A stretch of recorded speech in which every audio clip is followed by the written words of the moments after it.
Agora foi. Vamos! Agora foi. Conseguiu aí? Foi, fechou. Consegui. Foi. Tá gravando já. Valeu, Rafa. Você salvou minha vida, irmão. E aí, Carla, Matheus, Lari Machado, Rony, meu amigo, Josilane. Que legal, tem todo mundo aqui. Cara, vai ser irado, vai ser irado.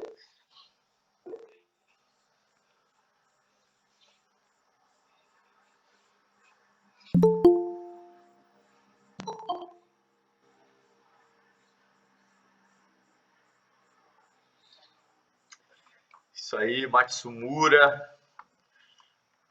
Cara, hoje vai ser. Cria expectativa, mano. E aí, japonês? E aí, beleza? Vamos. Saudade de vocês. Também, mano. Sai daí de São Paulo logo, meu irmão. Vim aqui pro frio. Vem que vem, mano. Vem que vem. Vem logo. Você não pode ficar muito tempo, não. Já tá acabando já. Gente, cara, hoje a gente vai receber um cara, meu irmão, alucinante, um amigo de anos. Assim, sou amigo do cara há muitos anos. E, mano, só pra contar pra você aqui, só pra gente poder, né, não dar enrola. Ele tá entrando aí, tá entrando.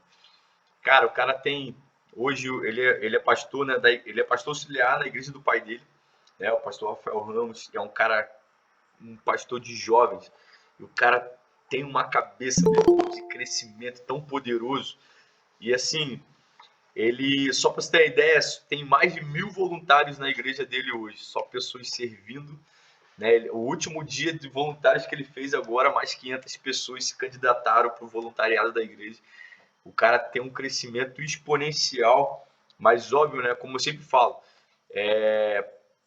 as coisas demoram muito tempo para acontecer de repente. Eu sempre falei isso, né? Óbvio que crescimento nunca é de uma hora para outra. O crescimento, na verdade, é resultado de como você permanece, dos processos que você permanece ao longo dos anos. Né? Então, ninguém nasce pronto e ninguém tem um crescimento de um dia para a noite. Né? Isso é impossível. Você pode ver crescimentos, às vezes, né, que são ali da. Às vezes a gente está vendo só uma coisa externa, né, rolando, mas a gente às vezes não consegue ver, cara, as raízes, né, que aquela pessoa tem. Por exemplo, quando eu cheguei aqui em Macaé, muita gente falou assim, cara, como o Léo veio? Mas, cara, ninguém viu meus processos durante 12 anos, né? Então, ninguém nasce pronto, né? E demora muito tempo para as coisas acontecer de repente. E, cara, ele tá entrando aqui, eu tô mandando mensagem para ele aqui que ele tá se ajeitando lá. Aí, ó, chegou. Muito bem-vindo, Rafa. Que bom você tá aqui, mano. Te amo demais, irmão. É. Cara, que irado ter você aqui. Galera, alguém tava aqui quando ele veio aqui no nosso congresso do Manifeste o Reino, cara. Cara, foi alucinante demais, mano. Você é louco, mano. Ô Rafa, cara, mano, eu vou fazer uma declaração de amor aqui pra você, meu irmão. Eu sou apaixonado por você, meu irmão. Tá maluco? Sou louco por você. Cara, a gente tem uma amizade de anos. Vem cá, amor. A Brenda, eu falei que tô apaixonado por alguém, Brenda veio ver quem é. Calma. Brenda veio ver quem é, né, mano? Manda um A gente beijo aí também é pra. apaixonado por vocês. Ali já tá dormindo. Laurinha, Aurora e. Olivia. Olivia. E agora tá vindo o Judá, né? Tá ligado, né? Caraca, mano. Judá tá caminho, velho. 3. Judá Berteles, foi igual o Judá Berteles. Gente, Profeta. cara, eu sou amigo do Rafa há muitos anos. E o engraçado é que todo lugar que eu pregava, né? Conferência de jovens, congresso de jovens, o Rafa também tava pregando, né? A gente às vezes não se esbarrava. Mas eu ouvia falar do Rafa, o Rafa ouvia falar de mim. E alguns anos atrás, cara, eu não sei se você lembra, alguém aqui lembra que teve uma greve de caminhoneiros. O Rafa, em nenhuma igreja em São Gonçalo teve culto. E aí, cara, eu cheguei, aí o Rafa falou assim, ó, mano, na minha igreja vai ter culto. Aí eu falei, a gente tinha cancelado o nosso. Ele falou assim, ó, vem pra minha igreja 8 horas. Cara, quando eu cheguei lá, eu cheguei 8h15. Eu fui lá. Aí cheguei 8h15 lá, meu irmão, 8h15. Já tava nego caindo no chão e, cara, eu não consegui quase entrar na igreja. Eles tinham um templo só pros jovens, cara, pau quebrando, meu irmão. Cara, assim, a glória, mano, assim, na porta da igreja. Eu falei assim, cara, o que tá acontecendo, velho? E aí, cara, quando a menina foi me reconhecer, você é amigo do Rafael, o Rafael tá te esperando lá na frente. Meu irmão, eu falei assim, pô, amor, eu acho que o culto era 18 horas, eu achei que era 8, cara. Eu acho que tá acabando, cara, porque uma galera no chão já. E aí, cara, tava começando o culto mesmo. Cara, uma glória de Deus ali, mano. E pra quem não sabe, o Rafa é líder de jovem há muitos anos. E o interessante é que a igreja dele não está num lugar muito acessível. E ainda assim, cara, é uma igreja que, cara, tem dado respostas assim poderosas. Rafa, eu tô aqui abrindo, cara, porque, né, geralmente nossas aulas estão dando 30 e poucas, 40, né? Nos começos tava dando 90 pessoas aí. Vamos ver se essas 90 vem. Mas, e aí, hoje é jogo do Flamengo, né, meu irmão? Ainda mais quando descobriram que ia ser eu, né? Aí, ó, E saíram aí, fora. e aí, cara, eu vi, mano, eu vi de perto todo esse crescimento do Rafa. Eu vi o quanto eu... Mano, de verdade, gente, assim, o Rafael é um dos caras que mais me inspiram, assim. Ele acha que não, né? Mas é diretamente mesmo. É o cara que eu conheço, sabe? É muito legal você vai lá ver os caras do YouTube aí bombando. Você vê o André Fernandes da Vida dando 18 mil pessoas aí já no CE, né? Mas, cara, de falar, o que eu me sinto mais inspirado são pessoas que eu conheço, cara. Eu vejo, assim, pessoas na internet e eu falo assim, pô, legal, maneiro. Mas eu vejo pessoas que eu convivo e eu falo assim, cara, eu conheço esse cara. Né? Então, Rafael, cara, seja muito bem-vindo, galera. Bate palma aí pro Rafael aí. Seja muito bem-vindo aí. E eu não sei se eu. Se apresenta aí, vai, mano. Fala aí um pouco de quem você é aí pra galera aí. Eu sou Meu nome suspeito. é Rafael e eu sou amigo do Leozinho. Pronto. Tá dado meu currículo. Minha quadrilha. Sou culpado. Cara, eu sou muito feliz de ser seu amigo e todo mundo sabe da minha admiração, do meu carinho por você. Acho que a única coisa que me faria sair da Rema era plantar uma igreja junto com você. Glória a Deus, mano. E glória a Deus pelo que Deus está fazendo aí. Eu tive a oportunidade de ver vocês de perto. Que loucura, em tão pouco tempo que Deus já está movimentando, tirando as coisas do lugar, botando coisa no lugar. Que doideira. Essa época que você falou aí, a gente viveu, ainda vive, né? Mas viveu tempos assim muito gloriosos na nossa juventude. Eu fui líder de jovens lá praticamente 18 anos, né? Não chegou a completar 18 não, mas foi praticamente isso. Na verdade, eu era líder de adolescente, me tornei líder de jovens e aí em 2019 agora passei a liderança 2020, 20, Não, 2019, que foi antes da pandemia, né? E aí passei a liderança para o Sacra e para o Vitor lá, eles estão tocando barco, graças a Deus. A gente, naquela época, a gente chegou a ter 2 cultos todo sábado. Todo sábado a gente tinha o culto das 7 e o culto das 9, né? Nossa igrejinha pequena. De jovens, lá, gente, de jovens, todo sábado, né? Você é maluco. E era para a mesma faixa etária, não era assim, culto de adolescentes e o culto de jovens, não. Eram os 2 cultos de jovens que a gente não tinha condição, a gente tinha, o lugar lá cabia 200 pessoas sentadas, né? E aí o primeiro culto cabia, a gente botava 300 no primeiro culto e no segundo botava as 200, 180 ali no segundo culto, todo sábado. A gente teve culto todo sábado, eu digo ininterrupto por mais de 5 anos. Mas aí com o casamento interrompendo, pererê, aí a gente teve por mais de 10 anos, né? Mas a gente tinha uma frase que a gente falava: se a boate não fecha, a gente também não pode fechar. Aí a gente ia todo sábado. Aí já caiu em virada de ano, já caiu em Natal, a gente fazendo culto de Natal. Você tem ideia, na época que a nossa igreja fazia retiro de carnaval, a gente voltava no sábado para fazer o culto no sábado da igreja, para não deixar de ter o culto no sábado, e voltava para o sítio no sábado de madrugada para dormir lá e continuar o retiro. Eu não podia deixar de ter o culto, né? E assim, foi uma escola, né, mano? Muito louco. A decisão da gente... eu vou fechar aqui para também não falar muito. Não, mano. A decisão de multiplicar o culto foi uma decisão porque, assim, a gente vinha... Toda vez o culto lotava, a gente tinha lá 200 pessoas e passava uns 2 meses com 200 pessoas, no terceiro mês a gente voltava a ter, sei lá, 80, do nada. E a gente falava, cara, por que isso acontece? Aí demorava 1 ano pra gente dar uma levantada de novo. Aí, pá, 250 pessoas. Aí ficava ali 3 meses naquela loucura e, bum, caía pra 100 de novo. E aí Deus falou comigo, cara, a próxima vez que você subir no monte, você tem que deixar um sacrifício lá em cima. E aí eu falei, cara, a próxima vez que a gente produzir, né? Eu acho que isso... A gente já começou então a aula, né? Já que, ó. Então, assim, a gente não pode subir num novo nível da nossa vida sem deixar um sacrifício lá em cima, sem mudar alguma coisa, né? Então, se a gente está tendo cultos lotados, prepare-se, porque o culto vai ficar vazio, a não ser que você tome alguma decisão, a não ser que você tome uma decisão, né? E aí a gente lotou o culto e aí eu juntei a equipe de liderança, falei, a gente precisa fazer alguma coisa para a gente não voltar a ter 80 semana que vem. E aí eu já tinha a ideia de fazer 2 cultos, mas eu sabia que ia ser muito difícil para eles, né? Porque eles iam ter que chegar 4 horas da tarde e sair 11 da noite. E aí, por causa da equipe, né, trabalhando. E aí uma menina falou, pastor, por que a gente não faz 2 cultos?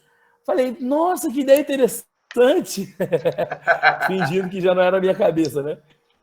E eles toparam e a gente tomou essa decisão. E é bacana que quando a gente toma uma decisão dessa, é sacrificial, né? Eu vi um especialista em empresas falando o seguinte, ele diz assim, destrua sua empresa antes que a concorrência destrua ela.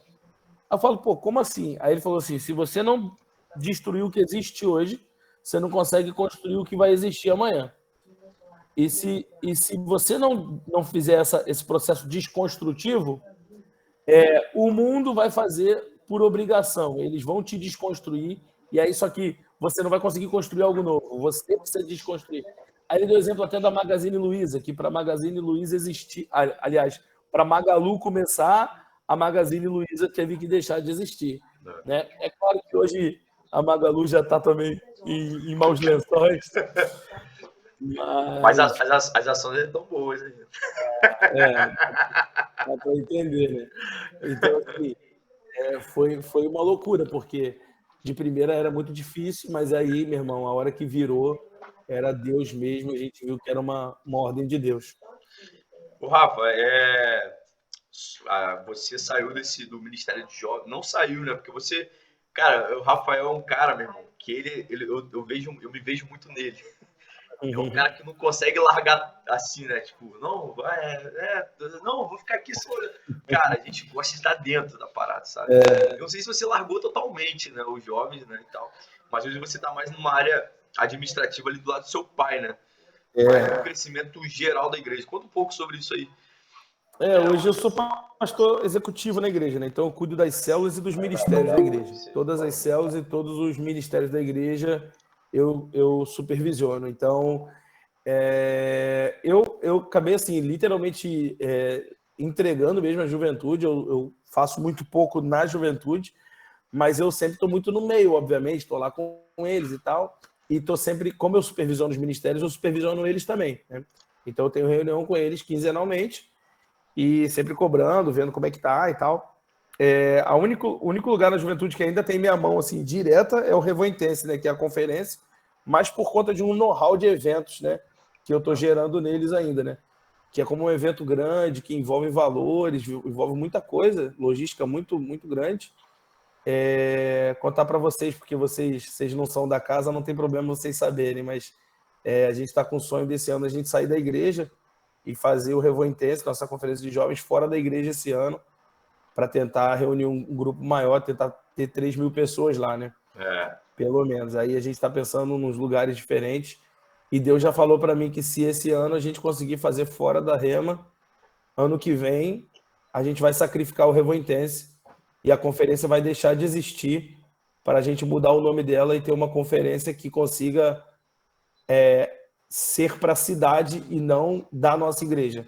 Boa. E aí chamar os pastores da cidade e falar, ó, a gente fez a conferência, botamos a cara a tapa, é o nosso CNPJ que está na dívida, que está no cheque, se der pau, é a gente que paga, mas a gente mudou o nome para que essa conferência não seja da nossa cidade, mas seja da cidade inteira.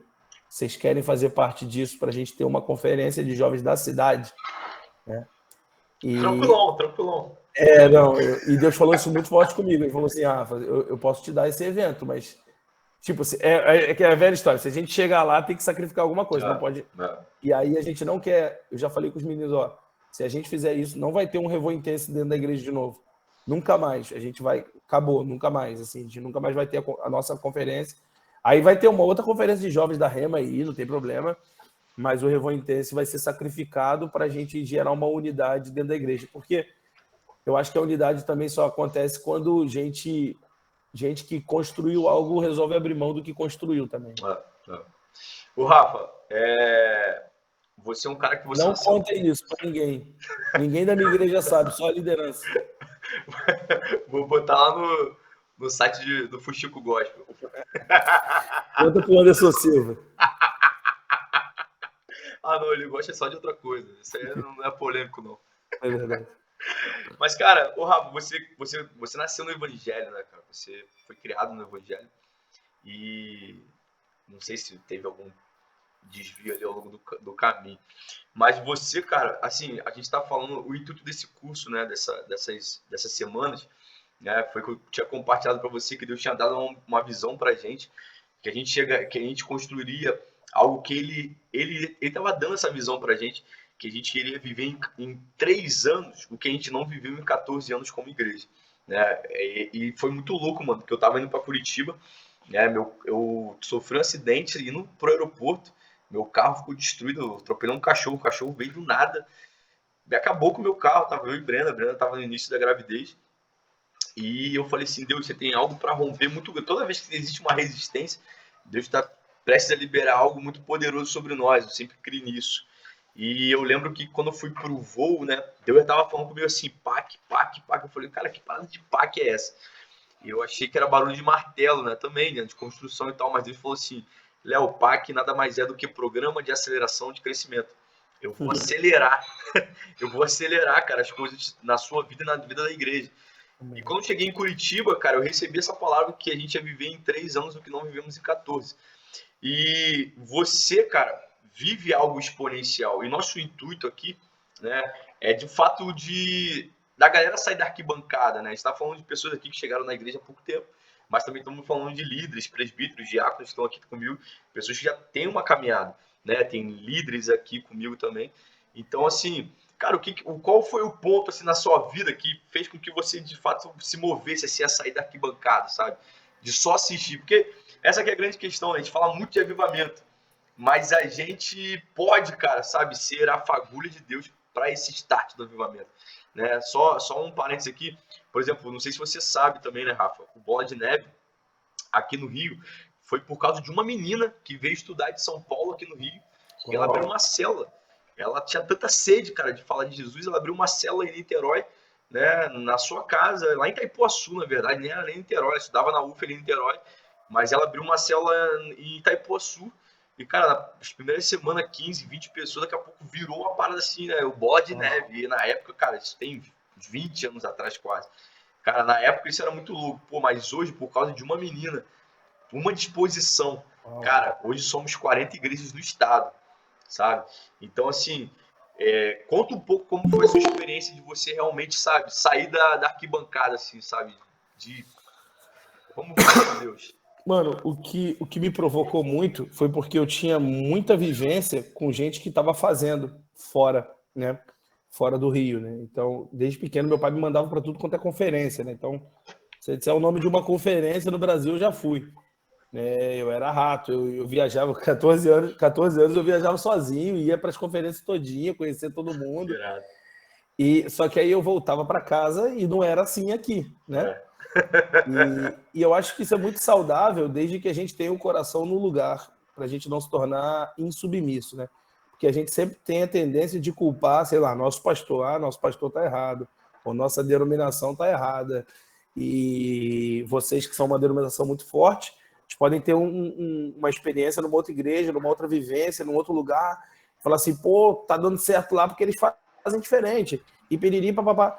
Quando, na verdade, é justamente uma disposição de ser quem vai fazer, de ser quem vai começar uma coisa ali, de ser quem vai dar um start, né? Por exemplo, pego o PAC, por exemplo, pode ser uma coisa que vai se tornar denominacional dentro do bola um dia. Né? Um dia todo mundo falar, cara, vamos pegar essa metodologia que o Leozinho fez lá em Macaé e vamos implementar isso no Brasil todo, no mundo todo. E porque alguém um dia se disponibilizou a ser o primeiro, né? Eu não tive muita opção, porque se eu não fizesse, realmente ninguém tinha visto o que eu vi. Tá ligado, mano? Por exemplo, eu que apresentei meus pais pro Dan. Meus pais nunca tinham visto o Danduque na vida. Eu vi e falei assim, caraca, o que é isso, mano? Que loucura, meu Deus. E aí eu cheguei nos meus pais, sei lá, acho que eu tinha 13 anos. Falei, pai, vocês têm que conhecer o cara. Vocês vão pirar, vocês vão mudar de vida e tal, tal, tal. E, aliás, foi uma das chaves que virou da nossa igreja, foi quando meus pais conheceram o Dan. E, assim, foi porque eu falei, cara, a gente precisa disso aqui. Então, acho que você vê algo que está acontecendo e não se posicionar como murmurador, mas se posicionar como quem há de ir por nós. Eu vou, eis-me aqui, estou aqui. Se o senhor quiser fazer, eu faço, né? Se posicionar como Isaías, se posicionar como Gideão. E é isso. Esse foi, na verdade, até o versículo que me provocou a fazer isso aqui. Eu falei pra galera o seguinte, né, cara? A gente, às vezes, vai de cultos em cultos, né? E parece que tem um hiato, né, muito grande, assim, um abismo do nosso domingo para segunda-feira, de segunda a sexta, assim. Cara, você vive aquela experiência no domingo ali, cara, meu irmão, Jesus vem mover, cura, manifestação dos dons, e, cara, a parada é tão quente, assim, se você começa a chorar, você tem aquela... Só que, cara, até a próxima reunião parece que existe um hiato, velho, um abismo, assim, bizarro. E aí, cara, Deus falou comigo isso, sabe? Eu era esse cara, mano. Né? Isaías é engraçado, que de 1 ao 5 ele fica, ai de vocês, ai disso. Mas quando ele vê a glória de Deus, ele fala assim, cara, ai de mim. Né? Aí ele falou assim, eu preciso dar uma resposta, né? E essa é a provocação desse curso aqui. Eu falei pra galera, eu falei, mano, eu tenho uma filha agora, recém-nascida, eu tenho uma esposa, cara, eu poderia muito bem estar ali vendo Netflix com ela, tô recebendo até um casal de amigos aqui que são até líderes lá da Ilan, lá de Jacarepaguá, estão aqui comigo, estão se legal comigo, quase sendo pastor, estão fugindo um pouco da... Eu falei assim, vocês são pastor, estão aqui em casa, e eu vou estar lá na Ilan de Campo Grande, lá de Campo Grande, vou ministrar aí, ó, lá vai numa estar na conferência de Campo liderança Grande, ó, lá. Matheus, ó. Que maneiro, cara. E aí, pô, eu amo, né, cara, a visão do Felipe também, o Felipe é um cara surreal também. E assim, cara, essa aqui é a grande questão, né, Rafa? Deus está todo o tempo perguntando, cara, quem eu posso usar? Quem há de ir por nós? Cara, quem eu vou poder usar? Porque quando a gente fala assim, cara, envia-me a mim, está achando muito que é tipo assim, vou pegar o avião, vou pegar o ônibus, eu vou para tua nação, eu vou para o teu estado. Cara, a gente fala muito disso. Só que existe uma vocação local, existe uma dispensação local que precisa ser concluída. Né? E, cara, por exemplo, galera, meu irmão, gente, eu tô falando para vocês algo aqui, porque o Rafa me inspira muito e na semana retrasada você fez um dia do voluntário, né? Você fez, cara, mano, gente, eu gravei, eu gravo as telas de pessoas que me inspiram, eu gravei até, eu falei, cara, não é possível. O Rafael fez um dia dos voluntários, 500 pessoas se voluntariaram no final do culto, foi 500 e pouca, 520. Ativos a gente tem 700. E aí, cara, ele recrutou mais 500 e poucas pessoas. E, cara, ele começou uma reunião depois do culto, de meia-noite até 8 da manhã, mano, a reunião. E ficou pro culto de manhã e já tinha todo o layout lá preparado para quem fosse servir. E aí, geralmente, qual é o nosso problema? A gente olha para resultados incríveis de pessoas que estão dando resultados alucinantes demais. A gente fala assim, eu quero ter esses resultados, mas ninguém quer pagar o preço que essa pessoa pagou. Né? Essa que é a grande questão. E, cara, há uns anos atrás, eu olhava, cara, a história do Billy Graham, eu olhava para isso e falava assim, Deus, eu quero as minhas histórias. Eu quero ser usado, eu quero as minhas experiências. Eu posso muito bem aqui, mano, escrever um livro do Rafa, de tudo aquilo que ele já me inspirou. Eu posso escrever um livro seu, Rafa, de verdade. Mas, cara, eu acho que a grande questão é que, tipo assim, Deus pode usar Nicole, Deus pode usar Rafael Vargas, na mesma proporção ou até maior, né? A Júlia, a Carla. Só que a gente precisa crer, mano, que não é sobre aquilo que o Rafa vai fazer. É sobre o Espírito de Deus de assar sobre nós, cara. Sabe? Isso é poderoso, mano. É um espírito de ousadia. Então conta pra gente um pouco, Rafa, cara, desse engajamento da sua igreja, mano, em relação ao serviço ministerial. Que, cara, eu pirei, velho. Eu pirei. Falei, mano, não é possível, cara. Alguém aqui, gente, que é líder de ministério e tem dificuldade para fazer escala, para chamar pessoas para trabalhar no ministério. Escuta essa história aí, vai, mano. Mano, a gente, assim, tá vivendo essa estação muito linda, assim, de voluntariado, de serviço, a galera tá engajada, né? Hoje a gente tem mais de 700 voluntários ativos. Esse mês a gente tem 32 cultos esse mês. E aí a gente tem a média de uns 100 voluntários servindo todo o culto, né? Uns 80 voluntários servindo todo o culto. E aí chega domingo, a gente tem uns 250 voluntários servindo todo domingo na igreja para fazer os 3 cultos, né? Hoje a gente tem um culto às 10, outro às 5, outro às 7, assim. São cultos... Os 2 da noite são totalmente iguais, mesmo louvor, mesma palavra. O da manhã, às vezes, é diferente, às vezes é igual, mas são públicos diferentes, né? Nos 3 cultos.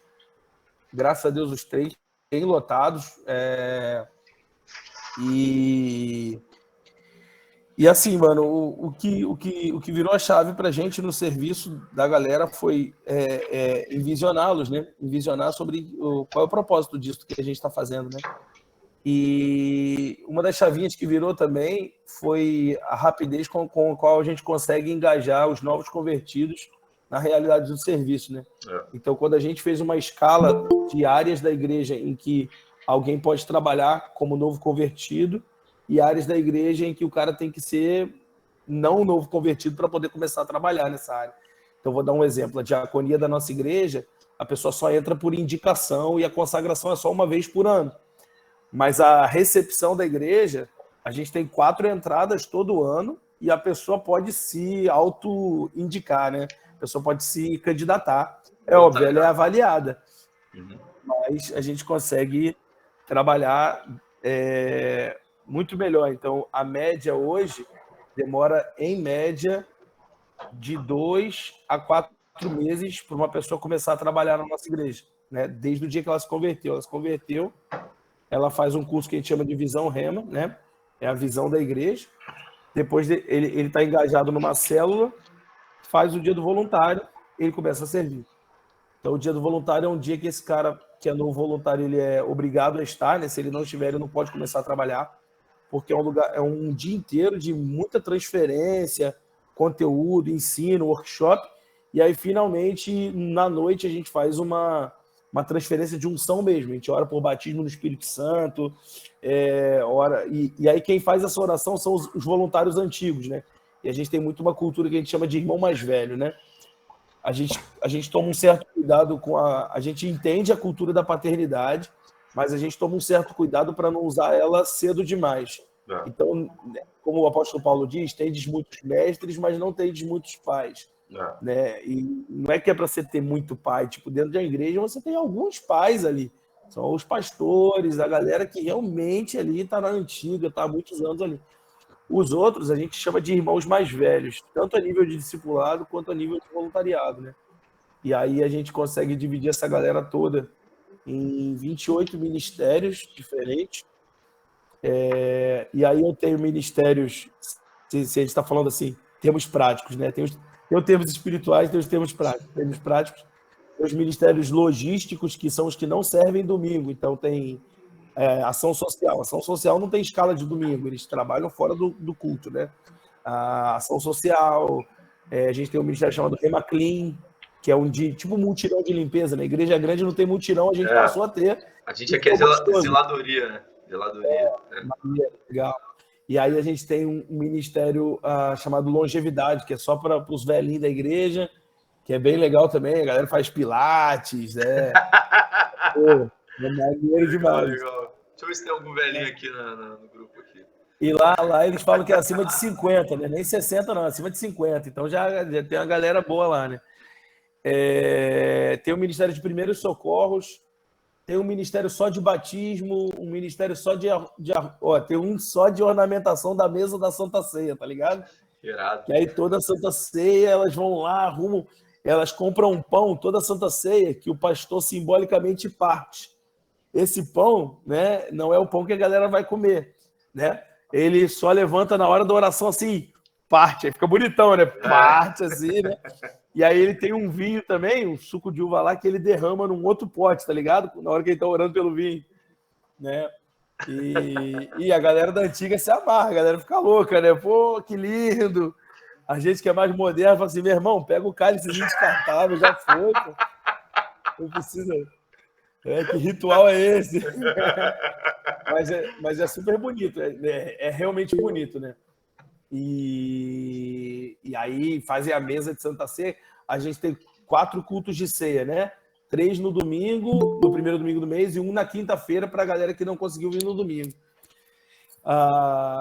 E aí tem o ministério só de batismo. O nosso batismo é assim, é bem legal, porque a gente batiza muita gente na hora, né? O cara aceita Jesus na hora e batiza com a roupa do corpo, né? Aí é uma loucura, mano. Nossa, uma loucura. A gente faz um negócio muito legal no batismo aqui também, que a gente faz contato com os parentes da pessoa que está se batizando e pede para eles escreverem cartinhas para essa pessoa. Né? Cartinha, mandar foto de quando a pessoa era pequena, bombonzinho, piriri, papapá, e a gente faz um kit para a pessoa, com uma carta do pastor, a gente faz um kit para a pessoa, e a pessoa se batiza quando ela volta para o lugar dela, porque o lugar dela fica na galeria e fica com o nome dela marcado, né? Quando ela volta para o lugar dela, tem um kit lá em cima da cadeira. Quando a pessoa vai ver, são os parentes dela parabenizando e tal, a pessoa chora. E para a galera que se batiza na hora, a galera da recepção, perdão, do batismo, junto com a intercessão, escreve cartinhas proféticas.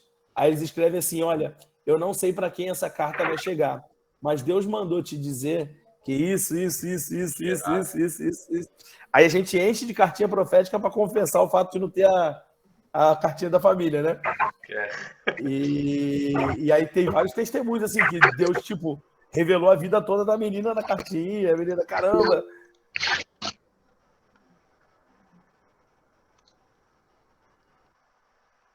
E Rafa, sem querer eu desativei seu áudio aqui. Deixa eu liberar seu áudio aqui, sem querer. Pronto, liberei aqui. Vai. Cortou da onde? Eu cortei aqui porque tinha não, digo, eu parei onde? Das cartas proféticas, né? E, cara, o batismo é um evento, assim, que a gente faz de 3 em 3 meses, né? Aí junta uma galera, aí sempre dá tipo, mais ou menos umas 40 pessoas para se batizar, mais umas 20 que se batizam na hora, né? Aí é muito louco, né? E a galera do batismo já leva a muda de roupa de casa para dar de presente para quem se batizar na hora, né? Aí os voluntários levam roupa, levam toalha, tipo, ó, quem se batizar na hora, você dá uma roupa de presente para a pessoa e tal. É muito louco, né? Legal. E nossa experiência, graças a Deus, tem sido que essa galera que se batiza na hora fica. Graças a Deus, assim. A gente tem um trabalho de discipulado forte em cima deles e tudo mais, né? Que irado. Irmão, se você, lá naquela imersão que a gente fez lá no da galera de São Gonçalo, né, com o Biel lá, você, cara, falou uma parada que me impactou muito, que foi o lance da visão que você teve da mesa. Não sei se você lembra disso. Você chegou num evento e aí você teve uma visão aberta, né? Porque geralmente qual é o grande problema? A gente chega às vezes numa igreja muito top, né? Num lugar muito top, ou seja, pessoas fazendo coisas iradas, incríveis, e a gente fala assim, pô, aquela pessoa ali, fulano de tal, meu irmão, aquele cara ali arrebenta. Pô, Rafael, se vier aqui pro congresso, vai lotar. Cara, pô, se vier até o Hayashi na nossa igreja, vai ter, cara. E aí você teve uma visão, né? Conta pra gente isso, cara. Mano, isso me impactou, mano. Isso me impactou. Conta pra gente. Cara, foi doideira, assim. Eu fui num evento, né? Quem tava ministrando louvor era aquela Zoe, Ministério Zoe, né? E o Zoe é selvagem no louvor, né? E assim, eu venho dessa escola, né? Eu venho do Fogo e Glória, venho de experiências lá com o Dan, assim, experiências absurdas. Da geração. Meu pai chegou a ter um contato muito, muito, muito grande. A gente frequentava a casa do Dan lá em Belo Horizonte, quando ele morava aqui. Então, assim, era uma parada, tipo, mano, punk. Só que depois que eu comecei a pastorear a igreja, antes até de ser pastor da igreja, mas assim, pastor de jovens, mas já pastoreando muitas coisas da igreja, eu comecei a lidar com tanta coisa administrativa, né? Salário de funcionário, 13º, tem que demitir fulano, tem que fazer não sei o quê, tem que... Não é só pregar, né, mano, pastor? Mano. E pior que é até mais coisa administrativa do que outra coisa. Pregar é o domingo. Tem. Aí eu cheguei lá... Dan Duque. O Dan Duque. Aí eu cheguei lá para pregar e o Zoe ministrando, meu irmão. Aquela selvageria, né? Sei lá, um canibalismo espiritual, um botando a mão no outro, liberando, e eu, meu Deus, o que está acontecendo? E eu comecei a ficar muito mal. Falei, poxa, eu conhecia isso, eu vivia isso. Agora eu virei administrador de igreja, gestor, virei coach, sei lá, né? Eu fiquei muito mal, mano. Virei CEO, fiquei malzaço, né? E aí eu fiquei tentando adorar ali. Eu ainda sei fazer os movimentos da chapação, fiquei fazendo movimento ali para ninguém achar que eu estava de fora, mas assim, eu estava em outro lugar. E aí eu tive uma visão, mano. Eu vi uma mesa gigante na minha frente, que ela era comprida para a esquerda e comprida para a direita, não dava para ver o final dela. E dos dois lados tinha cadeira, né? E o pessoal comendo no banquete, todo mundo brincando, conversando, se deliciando. E eu sabia que aquela ali era a mesa da presença, né? Eu percebi. E aí eu falei, poxa, cara, eu me senti assim, aquele cara que tá todo mundo comendo e você ali de fora querendo comer, mas não tem lugar para você, não tem lugar para você. Eu falei, caraca. E eu pensei nisso nessa visão, eu falei, é isso que Deus está querendo me dizer, que eu tô de fora. É isso que Deus está querendo me dizer. E aí na minha frente, assim, tinha uma cadeira de madeira, assim, igual de todo mundo, né? Só que daí tinha meu nome escrito assim, Rafael. E aí eu ouvi Deus falando comigo assim, puxa e senta. Puxa e senta. E eu falei, não, mas essa galera é muito mais digna do que eu. Os caras estão buscando. E aí Deus falou assim, você já comprou o seu lugar na minha presença. E pô, foi muito impactante para mim, porque eu já tinha vivido dias mais profundos realmente. E eu não estava vivendo dias mais rasos, mas a minha área de atuação tinha mudado. E era exigido de mim mais praticidade realmente. E o que Deus estava me dizendo é que eu não precisaria, como muitos caras às vezes precisam, se sacrificar para conseguir alcançar a presença, porque lá na juventude nunca semearam isso, nunca plantaram isso. Deus estava falando, olha, a semeadura que você já semeou lá atrás ainda é válida agora. Né? E aí eu lembrei muito da questão do preço da intimidade, né, cara? Que a salvação ela é de graça, mas a intimidade custa um preço e quem tem que pagar é a gente.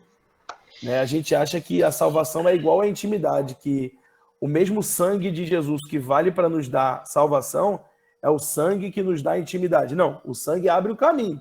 Quem trilha o caminho é a gente. O sacrifício da intimidade é nosso sacrifício, né?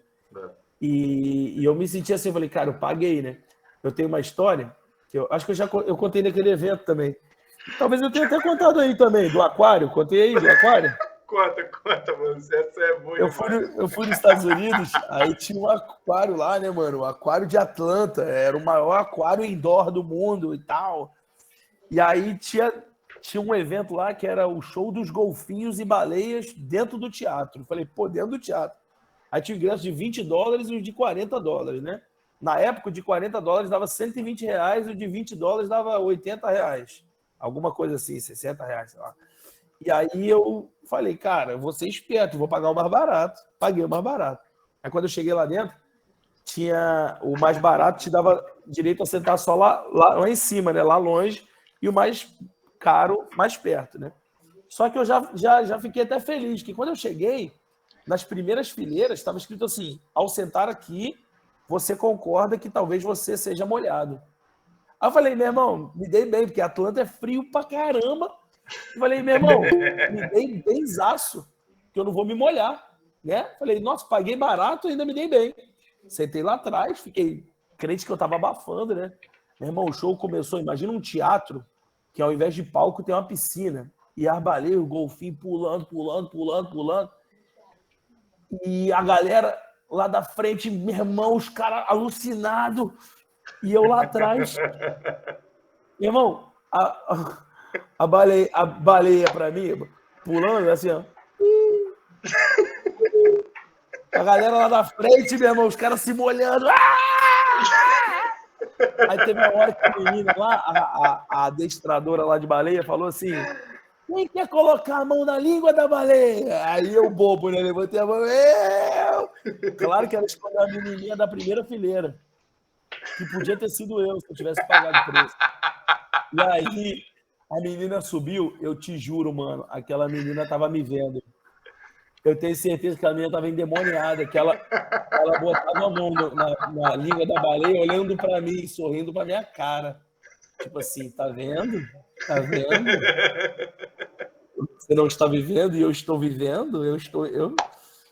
E assim, eu sei que todo mundo tava. Eu vou abrir a revelação logo, tá? Não vou ficar tentando explicar, não.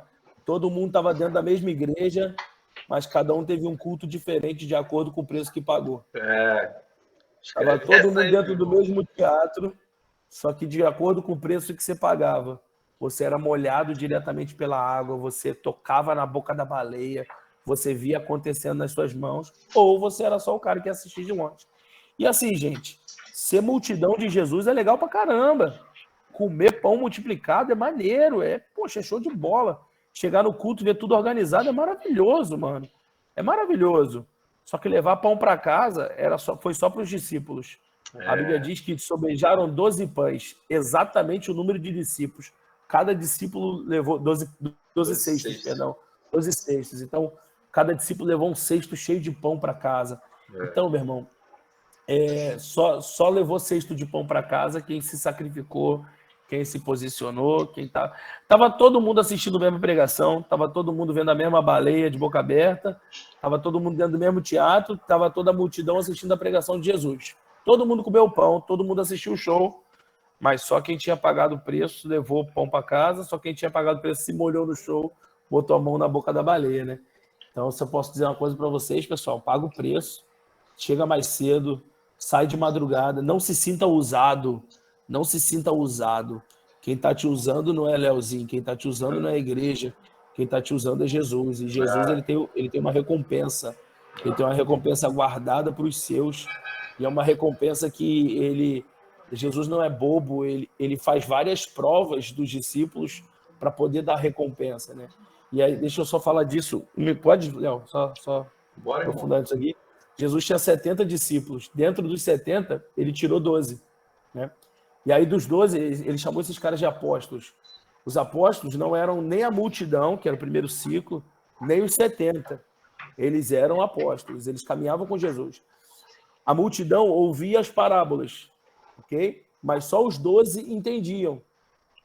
Quando os 12 viravam Jesus, o que você quis dizer? Jesus falava, eu falei em parábola para ninguém entender, mas para vocês eu explico. Pega a parábola do semeador, Jesus fala a parábola para todo mundo, depois vira para os discípulos e diz, a semente é a palavra e as terras são os corações. E aí ele explica a parábola só para os discípulos. Então, multidão é aquele que recebe, discípulo é aquele que entende. Jesus um dia chega para os discípulos e fala assim, olha, não vos chamo mais de servo, chamo de amigo, porque o servo não sabe o que faz o seu senhor, o amigo sabe. Quer dizer, a diferença de nível é um nível de informação. Um não sabe por que está fazendo, o outro sabe por que está fazendo.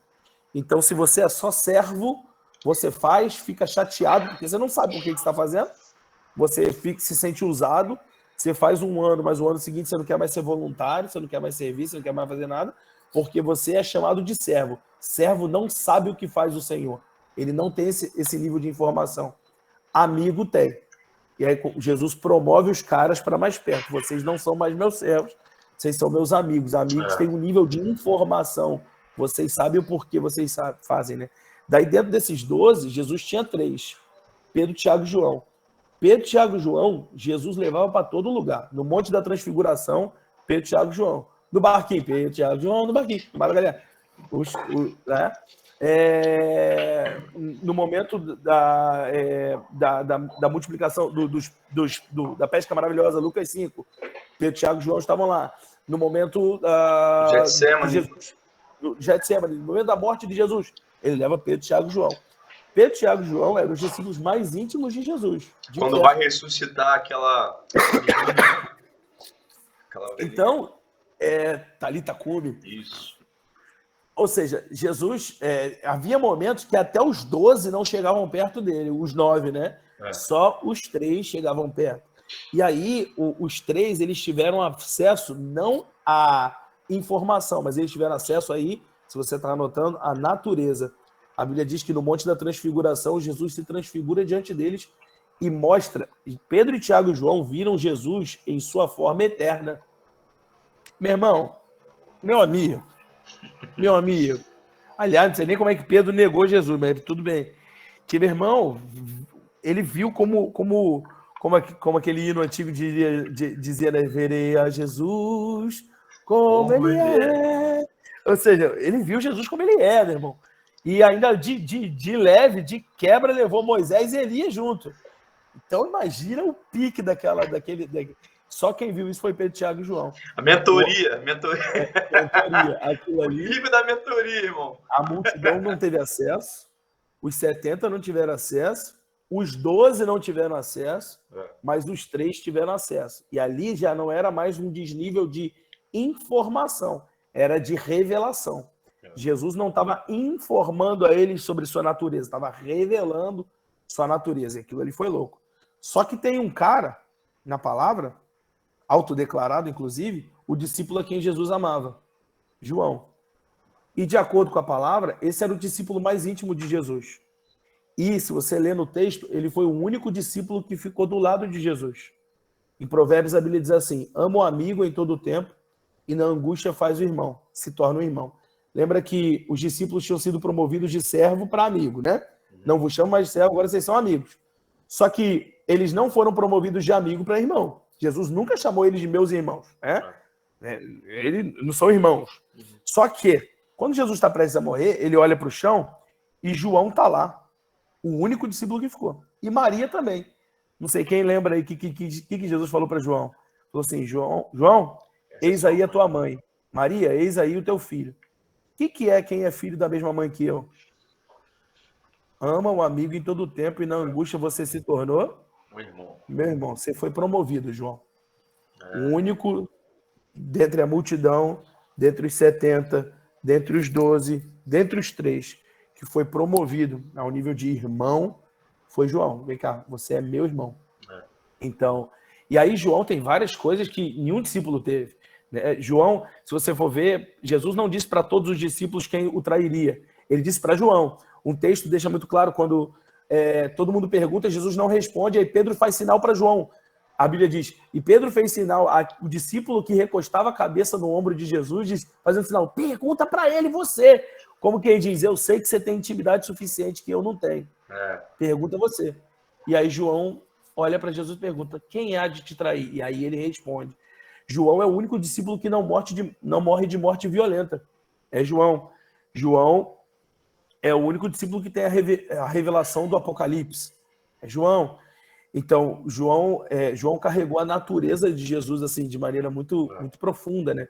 Mas por quê? Porque ele pagou um preço profundo também. Então, esses níveis, a ideia de que Deus não faz acepção de pessoas, ele não faz acepção do acesso.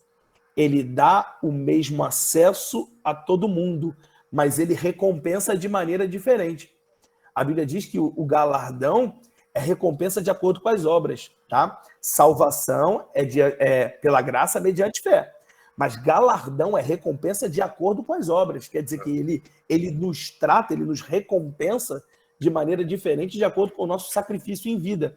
É por isso que achar que o que Jó sofreu é injusto é bobeira, porque o que ele está recebendo na eternidade é muito maior do que o que eu vou receber, porque eu nunca passei, nem vou passar pelo que Jó passou. Então não foi injusto ele passar, porque a recompensa dele vai ser maior do que a minha. O galardão dele é 1000 vezes maior do que o meu. Então, Jesus vai nos recompensar. Tem outro texto? Posso continuar, Léo? Vamos. Desculpa aí, eu empolguei aqui. Galera, tá? Galera, se você tem alguma dúvida, né? A partir da dúvida não, né? Alguma pergunta, já vai digitando aí, né? A sua pergunta e a gente vai jogando aqui pro Rafa, tá bom? Se alguém tem alguma... Termina às 10 o link? Não, cara. Inspira? É full. Então até 2 da manhã, vamos lá. Então, tem outro texto na palavra que a mãe de Tiago e João, vocês sabem que Tiago e João, eles foram criados para serem discípulos. Eles foram criados para isso. Jesus nem havia se manifestado ainda, Tiago e João já eram discípulos de João Batista, né? Muita gente não sabe. Só que aí Jesus passou, e aí João Batista diz assim, olha, eis aí o Cordeiro de Deus. Aí João e Tiago falam, pô, mas é ele, não é você não? Então vou para lá. Valeu. Abandonaram João Batista, me dá sua bênção para ir para o ministério de Jesus. Né? E aí, João e Tiago foram, né? E aí um dia a mãe de Tiago e João, esposa de Zebedeu, chega para Jesus e fala, mestre, concede-me que um dos meus filhos se sente do seu lado direito e outro se sente do seu lado esquerdo no teu reino, né? Poxa, eu quero que meus filhos tenham uma posição, porque pá. E Jesus falou assim, ó, vocês não sabem o que vocês estão pedindo. Por quê? Será que eles podem beber do cálice que eu estou para beber? E aí Tiago e João dizem juntos, podemos. Poxa, mas de qual cálice que Jesus está falando? Jesus está falando do cálice do martírio, né? Daquele o qual ele diria, afasta de mim esse cálice. E quando eles disseram podemos, Jesus não dá um fora neles. Ele diz, certamente bebereis. Mas assentar à minha direita ou à minha esquerda não concede a vocês saberem. Agora, o que é interessante é que Tiago e João... Bom, se esse cálice era o martírio, é estranho, porque Tiago e João morreram de mortes muito diferentes. Tiago foi martirizado e ele é o único apóstolo na Bíblia cuja morte está registrada. Tá? Todos os outros apóstolos morreram depois da história bíblica. Então, a gente sabe pela história cristã. Mas Tiago não. Tiago, em Atos, mostra a morte de Tiago. Tiago morre logo depois de Estevão. Então, Tiago é morto porque, de acordo com a palavra, pensou-se que agradou matar Estevão, então vamos matar Tiago também, vamos seguir o pacote da perseguição. Tiago, coitado, o cara não teve nem vivência de igreja, mas ele morreu de martírio, como Jesus já havia predito que ele morreria. Só que olha que engraçado, João foi o último a morrer, e não foi de martírio. Mas Jesus tinha dito, João, você vai beber desse cálice também. E olha que legal, né? A mãe tinha pedido um do lado direito, outro do lado esquerdo. Um foi o primeiro apóstolo a morrer, outro foi o último apóstolo a morrer. E isso nos traz uma revelação de que martírio não é só morrer por Jesus, mas de acordo com a ideia de João, ter vivido até o fim, é de viver uma vida inteira por Jesus também. Então, o sacrifício de viver por ele uma vida inteira se compara ao sacrifício de abrir mão da vida por Jesus. Então, às vezes a gente se compara com os mártires e a gente se acha um nada, né? Bom, se você passar a vida inteira fiel diante do Senhor, né? Tiago e João foram considerados mártires. Um porque sofreu muito e viveu uma vida inteira fiel. Outro porque não foi nem capaz de viver a vida fiel porque ele teve que ser fiel até a morte, né? Ele morreu por amor a Jesus. Então, e agora, quando a gente tem esse sacrifício, a gente tem a recompensa. O apóstolo Paulo mesmo fala isso, né? Se com ele padecemos, é de certo que com ele também seremos glorificados. Então, minha palavra de incentivo é essa, é que tem um cálice para a gente beber, né? Tem um preço a pagar. Tem dia que vai ser chato, gente. Tem dia que vai ser chato. Tem dia que é só responsabilidade. Eu falo muito isso lá no nosso manual do voluntário, eu falo assim, ó, tem dia que vai ser só responsabilidade, mas não pode ser todo dia. A gente tem que rapidamente, na semana seguinte, já se lembrar que vale a pena, que é gostoso, que a gente quer, que a gente ama e que a gente está ali por um propósito, por uma razão. O pastor chileno falou uma parada semana passada que ele falou o seguinte, cara, se você quer viver de emoção, sentir o tempo todo, vai andar de montanha-russa. Porque eu falei o seguinte, cara, eu sempre carreguei isso comigo. A vida com Deus ela não é feita de emoções, a gente não precisa sentir o tempo todo. Mas, cara, aquele que é maduro na fé, ele não precisa sentir para se entregar. Ele se entrega por convicção do que ele já crê, né?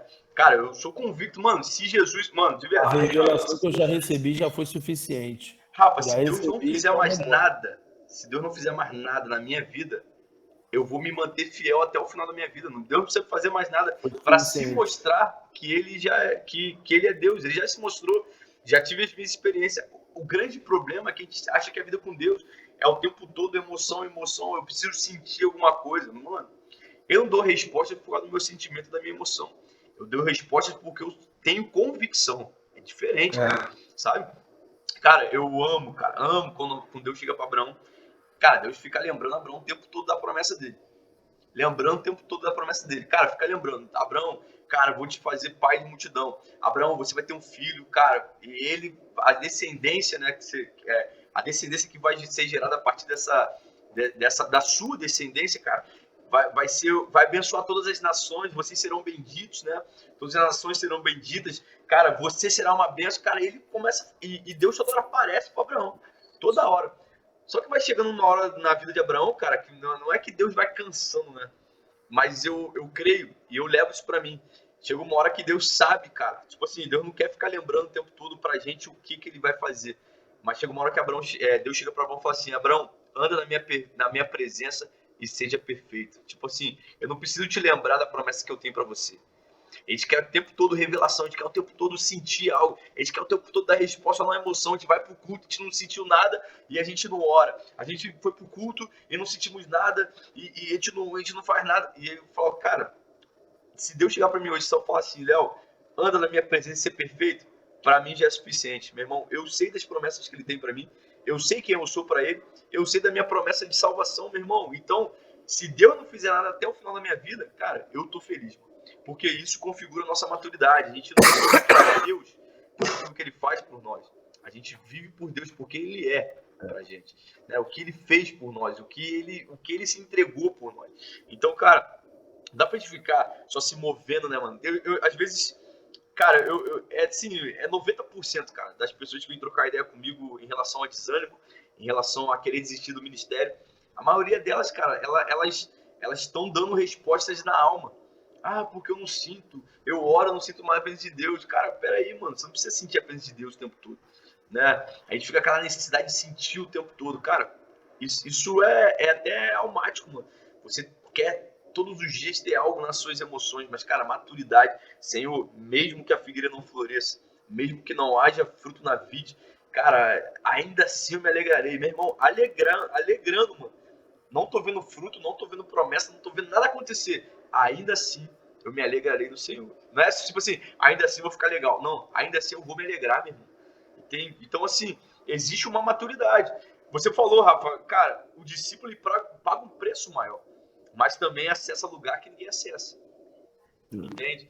Pô, qual o preço que você paga? A gente fala muito sobre isso, né? Óbvio que a gente não está a níveis comparativos do preço que Jesus pagou na cruz. Cara, não há nada que você possa fazer que vá... O preço que a gente paga é após o preço dele, né? Isso, então, o preço dele foi o preço do acesso. Exatamente. E agora o preço que a gente tem que pagar. Eu brinco que a graça... esse preço que ele me... Cara, eu fui comprado com alto preço, né? O sangue de Jesus me comprou com alto preço.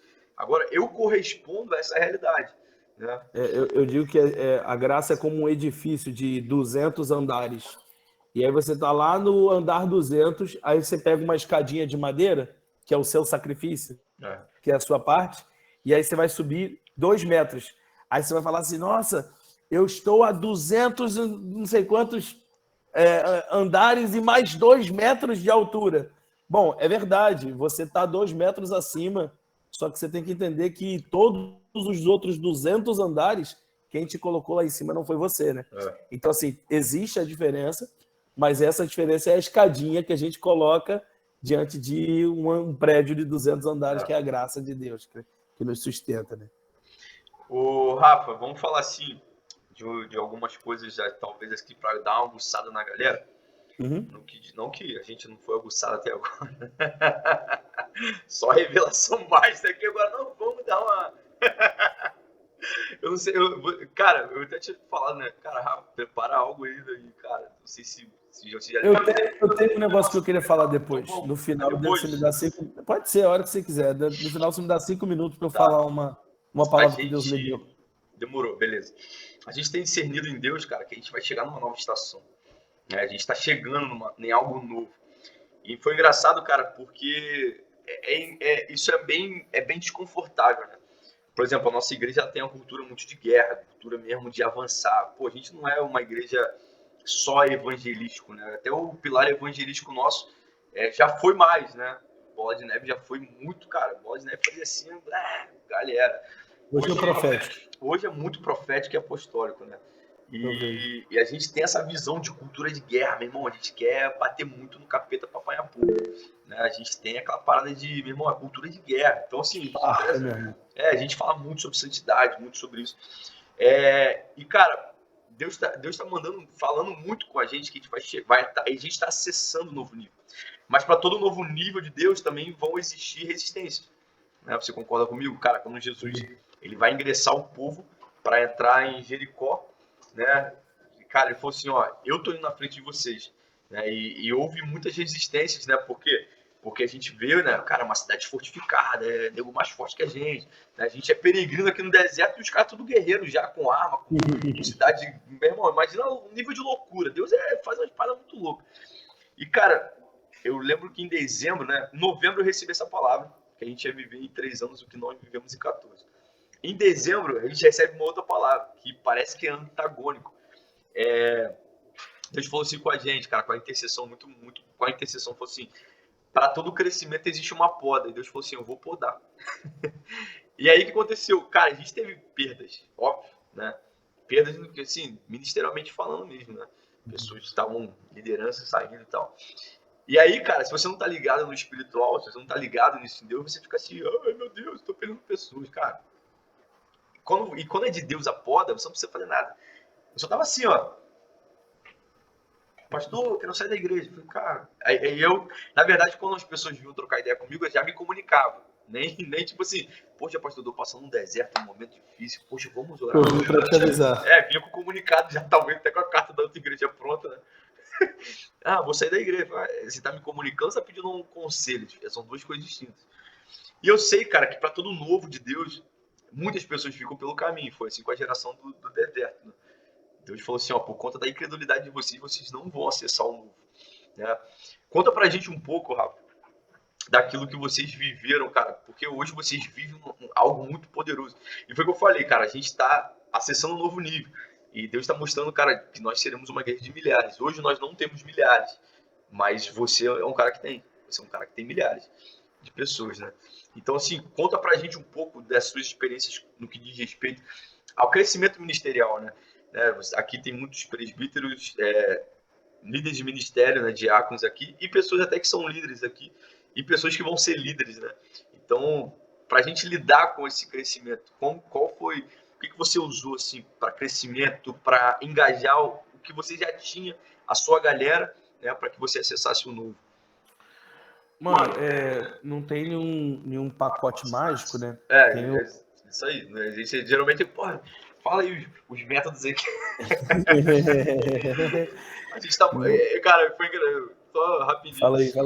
Eu lembro que uma vez eu fui naquele Creative lá da Lagoinha, né? E aí você foi, aquele primeiro que teve lá, que foi de graça, foi full lá. Eu acho que você foi um dia. E aí eu acho que teve um cara lá, mano, que ele era coach de igreja, não lembro. Ele falou assim, vocês brasileiros, vocês querem muito saber como dar certo, né? Mas vocês não querem saber o porquê dar certo, né? A real intenção, que é a paixão por Jesus e pelas vidas. Mas falei.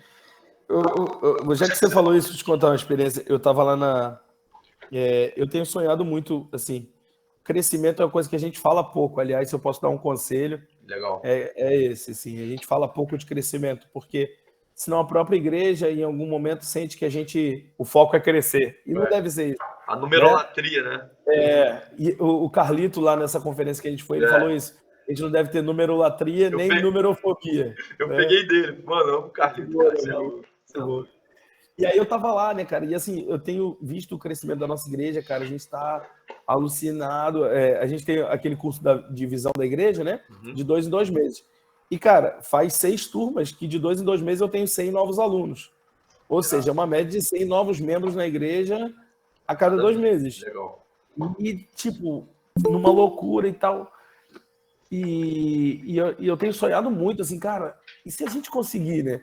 Você pega, eu tenho amigos na Batista Atitude, por exemplo, a Batista Atitude tem 17 mil membros, a Igreja do Carlito tem 17, hoje tem 24 mil em todas as igrejas ali próximas dos campos, né?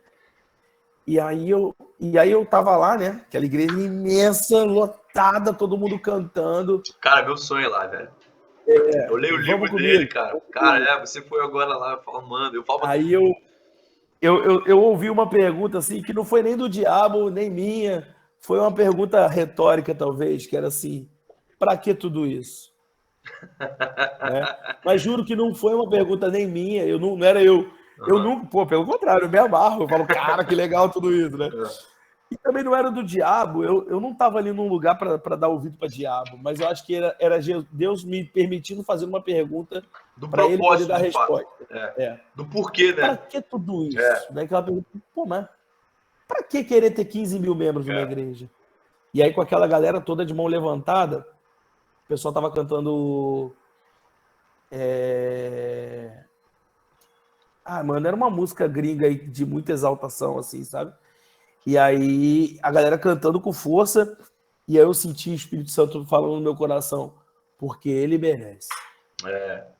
Aí eu vi aquela galera com a mão levantada, assim, aí porque ele merece receber essa galera. E eu lembrei muito do testemunho dos moravianos, né? Para que o cordeiro receba a recompensa do seu sofrimento. Eu acho que a galera conhece, mas para quem não conhece, numa região chamada Morávia, acho que isso é Europa Oriental ali, né? Alguém não conhece aí, gente? Alguém não conhece? Eu fiz uma série só sobre os avivamentos, eu falei sobre isso. Eu acho que tem gente que não conhece. Não, até é porque tem gente também aqui de outra igreja, eu não deve lembrar, porque já tem 2 meses já atrás que a gente falou sobre isso, né? Mas é bem tranquilo, né? Não tem muita coisa. Rolou um avivamento lá e uns caras falaram, mano, a gente descobriu que tem uma ilha na Índia que tem alguns milhares de escravos lá que nunca ouviram falar de Jesus e a gente tentou entrar nessa ilha para pregar o evangelho. O dono da ilha não deixa ninguém entrar, porque lá é uma ilha de agricultura escrava. Então a gente resolveu se vender como escravo para poder ir lá e pregar o evangelho. Só que a gente nunca mais vai voltar. E aí a galera pergunta no porto, quando eles estão indo embora, por que vocês... Aí agora o pessoal lembrou, agora que falou lá. Por que vocês estão fazendo isso? E eles falam, olha, para que o cordeiro receba a recompensa do seu sacrifício. Então, o que a gente faz não é por amor à igreja, não é por amor aos perdidos, é por amor a Jesus. Eu não quero que o meu Jesus sofra à toa. Eu não quero que o meu Jesus tenha sofrido tanto à toa. E ele não está me pedindo por uma igreja melhor, por uma igreja maior, ele está me pedindo por mais gente. Ele está dizendo, Rafael, eu mereço mais gente do que isso. Eu mereço mais gente do que isso. Meu sangue pagou por mais vidas. Eu falo, mas Jesus, eu já tenho tantas células. Meu sangue pagou por mais. Mas Jesus, mas a igreja já está tão boa assim, está tão legal. Meu sangue pagou por mais. Eu ouso dizer que quem está conformado com o não crescimento da igreja está literalmente desperdiçando o sangue de Jesus. Como o apóstolo Paulo diria, fazendo Jesus morrer à toa, fazendo Jesus morrer em vão. Então, se ele morreu, a pergunta que eu faço se alguém perguntar de quantos pastores, de quantas pessoas você quer ser pastor, ou quantas pessoas você quer ganhar para Jesus, eu vou replicar com a pergunta, por quantas pessoas Jesus morreu? Todas. Aí, se você me disser por quantas pessoas Jesus morreu, eu te digo quantas pessoas eu quero ganhar, quantas pessoas eu quero pastorear, quantas pessoas eu quero ajudar. Então, não é pelas pessoas, não é pelas pessoas, não é pela igreja, nem pela estrutura. Nem porque a gente ama a estrutura, nem porque a gente ama a igreja, é porque a gente ama muito Jesus para ver ele sofrer à toa. Cara, o Thiago tá aqui também, né? O Thiago, líder do Flame. Você conheceu o Thiago, né? Thiago, porra, irmão, sou muito fã do Rafa. Sou mesmo. E aí, cara, uma vez a gente tava trocando uma ideia aqui, um tempo atrás, falando muito sobre isso, né, cara? A gente fica muito preocupado de como fazer. A gente fica assim, cara, vamos botar uma luz, né? Pô, gente, tô com uma cenazinha aqui com a lâmpada do Star Wars aqui, para criar um cenário, mas isso não é o máximo, né? O clímax, isso não é o propósito, né? A gente acabou de fazer uma série agora, Rafa, falando sobre propósito, e eu tive que parar, porque, meu irmão, é enxurrada de palavras. Eu amo esse assunto.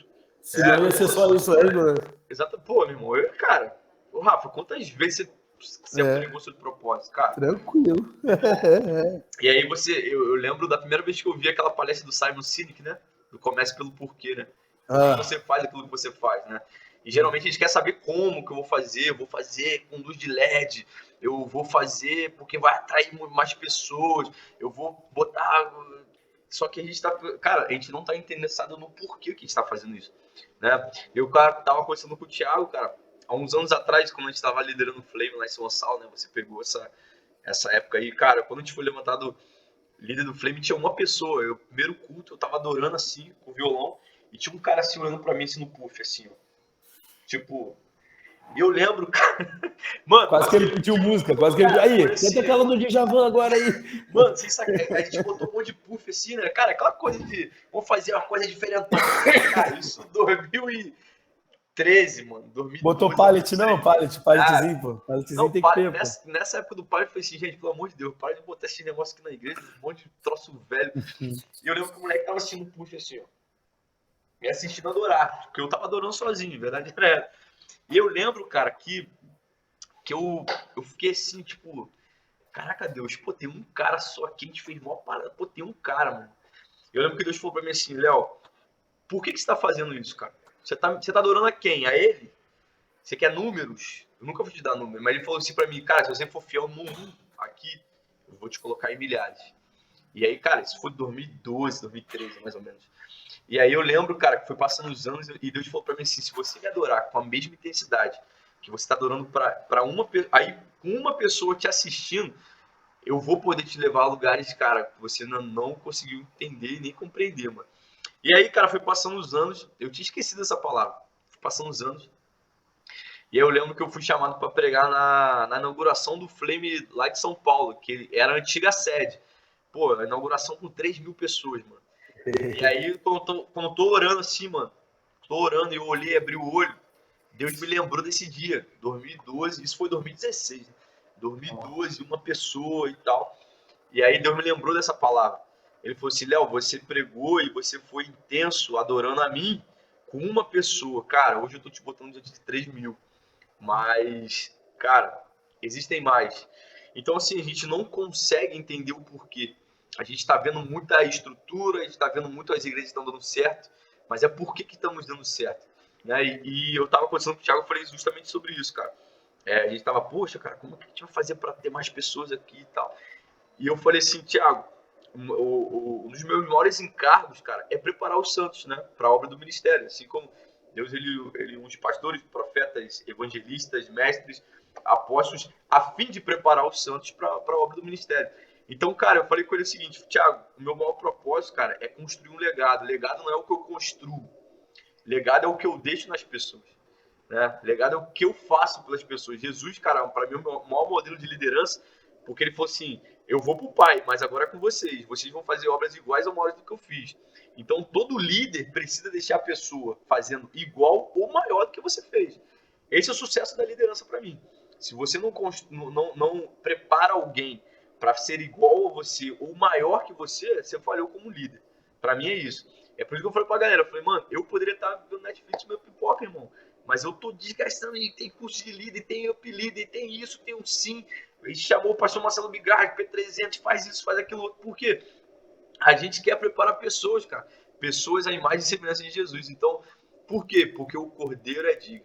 Porque o Cordeiro merece mais. Eu falo pra... Cara, da semana passada, mano, cara, Deus veio com um batismo aqui, mano, na aula, o Rafa, de inconformação, mano. Eu chorei muito no final da aula. Eu nem fui orar, eu tava trocando ideia com a galera, que o tema da aula da semana passada foi sobre cara, eu tô sempre inconformado, cara. Eu tô sempre indignado, né? Romanos capítulo 12 diz isso. Cara, esteja inconformado, né? Não se amoldem no padrão desse mundo, mas transforme-se na renovação do seu entendimento para que vocês possam descobrir a boa, perfeita e agradável vontade de Deus. Então, assim, mano, esses dias no final do culto, 3 ovelhas me pararam assim e falaram assim, caraca, pastor, pô, cada dia que passa parece que você vai pregando assim, você tá queimando mais sempre, mano. E aí eu falei assim, e aí ele falou assim, pô, qual o segredo? Aí eu, tipo assim, eu não tive uma resposta de bate-pronto, né? Você fica tipo, não sei, esse sou eu, faz parte da minha vida. Mas eu falei, veio assim, eu falei assim, cara, se eu tenho algo, mano, que eu posso falar com você, eu tô sempre inconformado com o que eu tô vivendo. Eu tô sempre assim, cara, eu li hoje um capítulo, eu quero ler 10. Eu li 2 livros, cara, eu quero ler 50. Cara, eu quero mais, eu nunca tô satisfeito. Esse dia a Brena falou assim, pô, amor, você podia botar nos planos e tal pra pregar, né? Você podia botar algumas pessoas e tal, assim, que eu falei assim, amor, eu quero pregar todo dia, eu amo, sou apaixonado. Aí, óbvio que tem pessoas que precisam derramar mais. Mas qual é o grande interessante? Deus me deu uma palavra assim, cara, ele falou assim, Léo, faça tudo como se dependesse de você. Mas quando você fizer, faça dependendo de mim. Tá? Então, assim, cara, eu faço tudo. Eu tenho uma parada de estar sempre na urgência. Assim, tipo, cara, se eu morrer hoje, velho, eu vou chegar diante de Deus e falar assim, Deus, eu fiz tudo, cara. Deus, eu fiz, eu gastei a minha vida. Então, assim, a gente preocupa muito no como fazer. E eu lembro que lá no Flame, cara, você pregou em 3 ou 4 manifestos lá com a gente. E sabe o que é legal? A gente formou, eu tava contando esses dias com o Thiago, no Ministério Flame saíram mais de 20 diáconos, brother. Eu me assustei, eu falei assim, cara, Thiago, eu falei assim, pô, Thiago, lá no Ministério saiu uma galera assim de diáconos. Aí eu comecei a contar, assim, nos dedos, pô, fulano e tal. Eu falei, caraca, mano, a gente formou 20 diáconos do Ministério do Flame. E eu falei assim, aí eu até me assustei, eu falei assim, caraca, brother. E por quê, cara? A gente tava com sede, mano. Então, você falou, cara, não é estrutura, né? Não é visibilidade, são pessoas, cara. Então você está formando pessoas depois de um congresso. Qual é o resultado disso? Né? Qual é o resultado do seu voluntariado? Cara, conta pra gente um pouco sobre isso aí. Eu falei pra caraca, né? Pra introduzir, pra introduzir pra vocês. Agora deu ruim, né? Você falou tudo, pô. Cara, eu acho que você tinha falado antes sobre um pouco de como foi esse processo de crescimento. A verdade é que tem chaves, mas a primeira chave é que é o porquê, né? Porque Jesus merece. Né? Mas tem chaves, né? A primeira chave é o que você já está fazendo, é focar na formação de líderes. Tem um cara de uma igreja dos Estados Unidos chamada Church of the Highlands, o Chris Rogers, ele fala que ele nunca tem mais demanda do que líder na igreja dele. Ele sempre tem mais líder do que demanda. A dificuldade dele é onde é que eu vou botar esses líderes. Ele tá o tempo todo formando muita gente para ser líder e delegando função o tempo todo e delegando questões o tempo todo, e o tempo todo a galera vai se tornando líder muito rápido. Hoje eu estava com o Thiago, lá da Atitude, né? E ele estava me contando de um cara que está 1 ano e meio com ele e que vai ser pastor de não sei o quê. Eu falei, pô, mano, o cara tá 1 ano e meio com você. Já vai ser pastor. Aí eu falei, pô, mas esse processo na minha igreja ia durar, sei lá, 5 anos, pô, 8 anos. Aí ele falou assim, eu poupo muito tempo na hora que eu escolho. Porque eu escolho a pessoa que vai me produzir o fruto rápido, né? E eu falei, caramba, né? E aí, é claro, não é produzir número rápido, é gente que entendeu a visão, que aceitou a visão, que mergulhou na visão. É isso, cara. É isso. E a gente está realmente mergulhado ali. Outra coisa que virou a chave para a gente, já falei, né?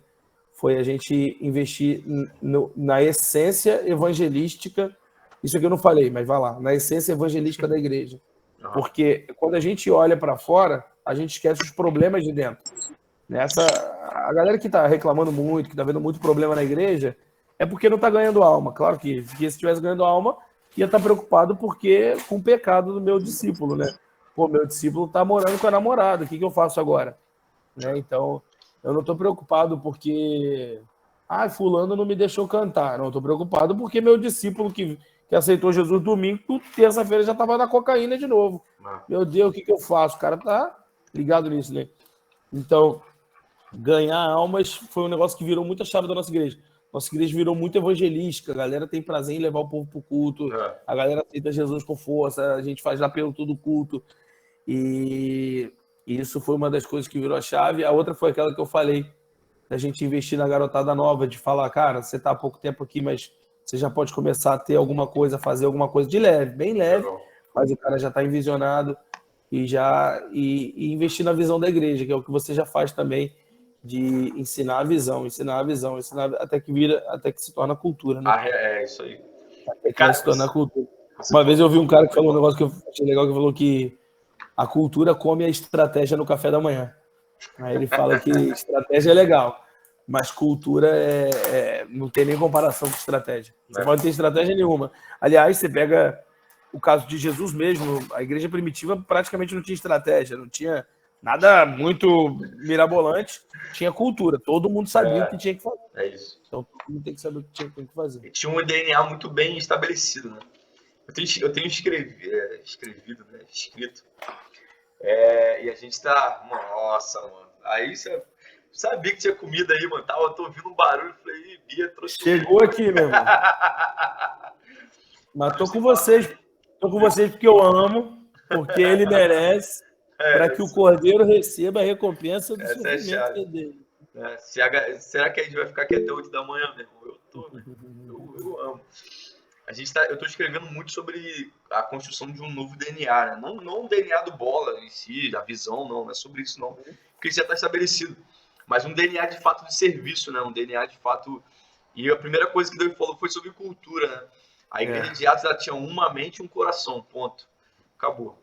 Todo mundo pensava igual e todo mundo agia igual. Todo mundo tinha um coração igual. A motivação certa, cara, o coração certo, fazendo a coisa certa. Cara, acho que isso é o necessário, né? Cara, você falou uma parada do tempo, né? Tempo de igreja, né? O cara tem um ano e pouco. E Deus falou comigo nessa semana sobre isso, porque até a proposta do curso é justamente essa, não é por nível. Antigamente tinha muito essa parada de você tem quanto tempo de igreja? Eu tenho 5 anos de igreja, eu tenho teologia, sou vice-querubim, sou isso, sou aquilo outro, sou... Então, assim... É só perguntar assim, você pergunta pro seu chefe do seu trabalho quantos anos ele tem? Não.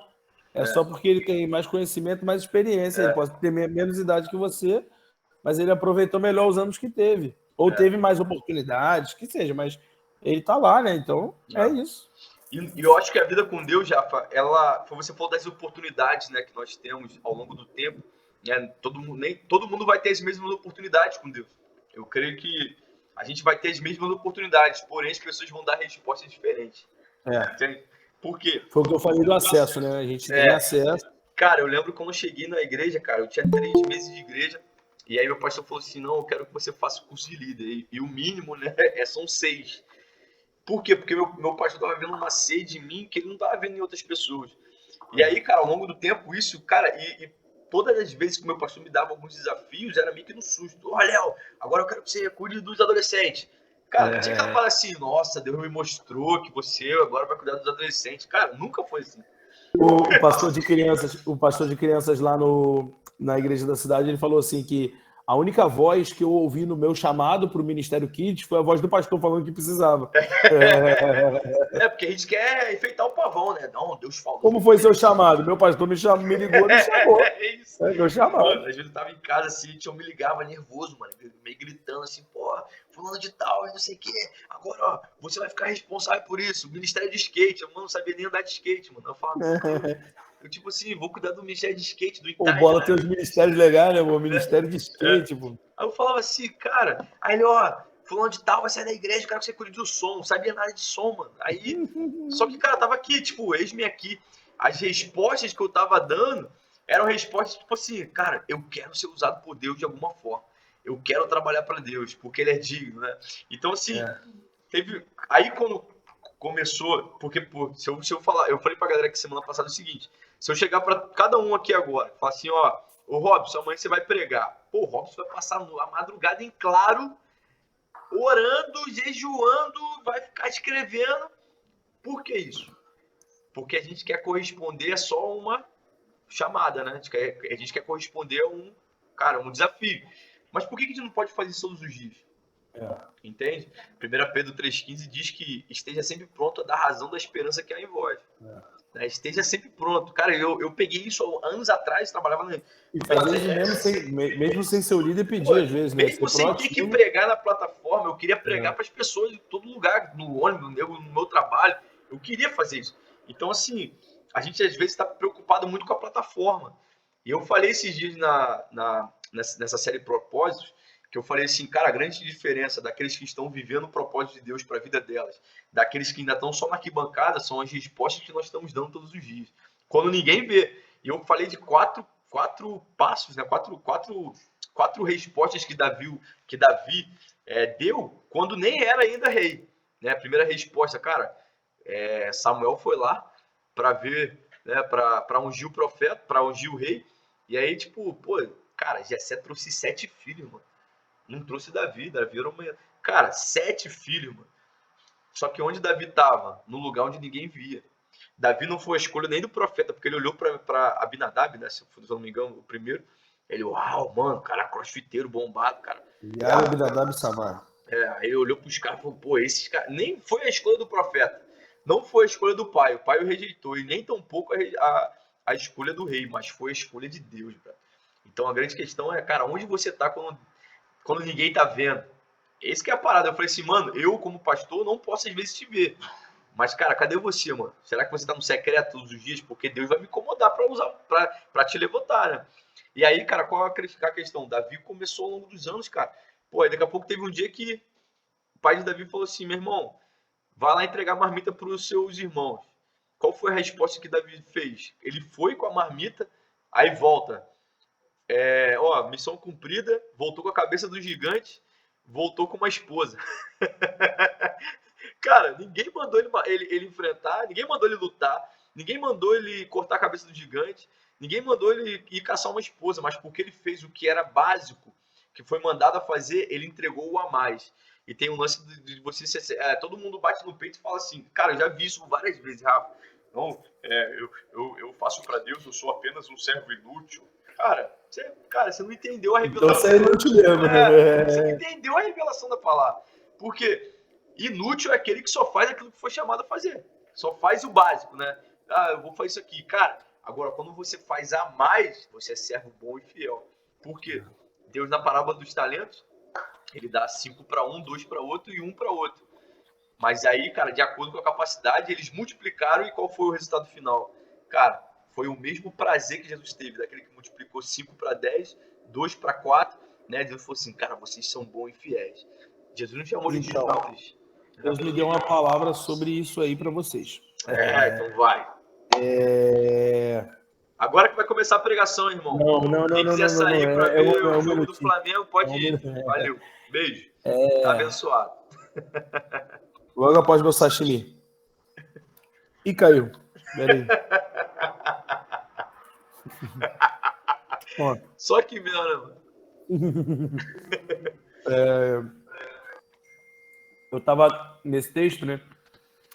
E eu tava meditando. Tem uma palavra que eu tenho que chama-se a dádiva do 11º talento. A dádiva do 11º talento. E aí eu senti muito de falar isso para vocês, né? Vocês estavam falando que Deus ia fazer o que vocês não viveram em 14 anos, viverem em 3 anos, né? Se não é o que viveu em 14, tem que ser no mínimo 15, né? Então é 15 anos em 3. 15 anos dividido por 3, né? Vai dar 5, né?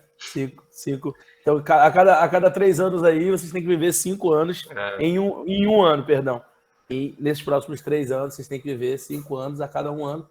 E mesmo assim, tem um que está fora do alcance de vocês, né? Porque é o 15º, né?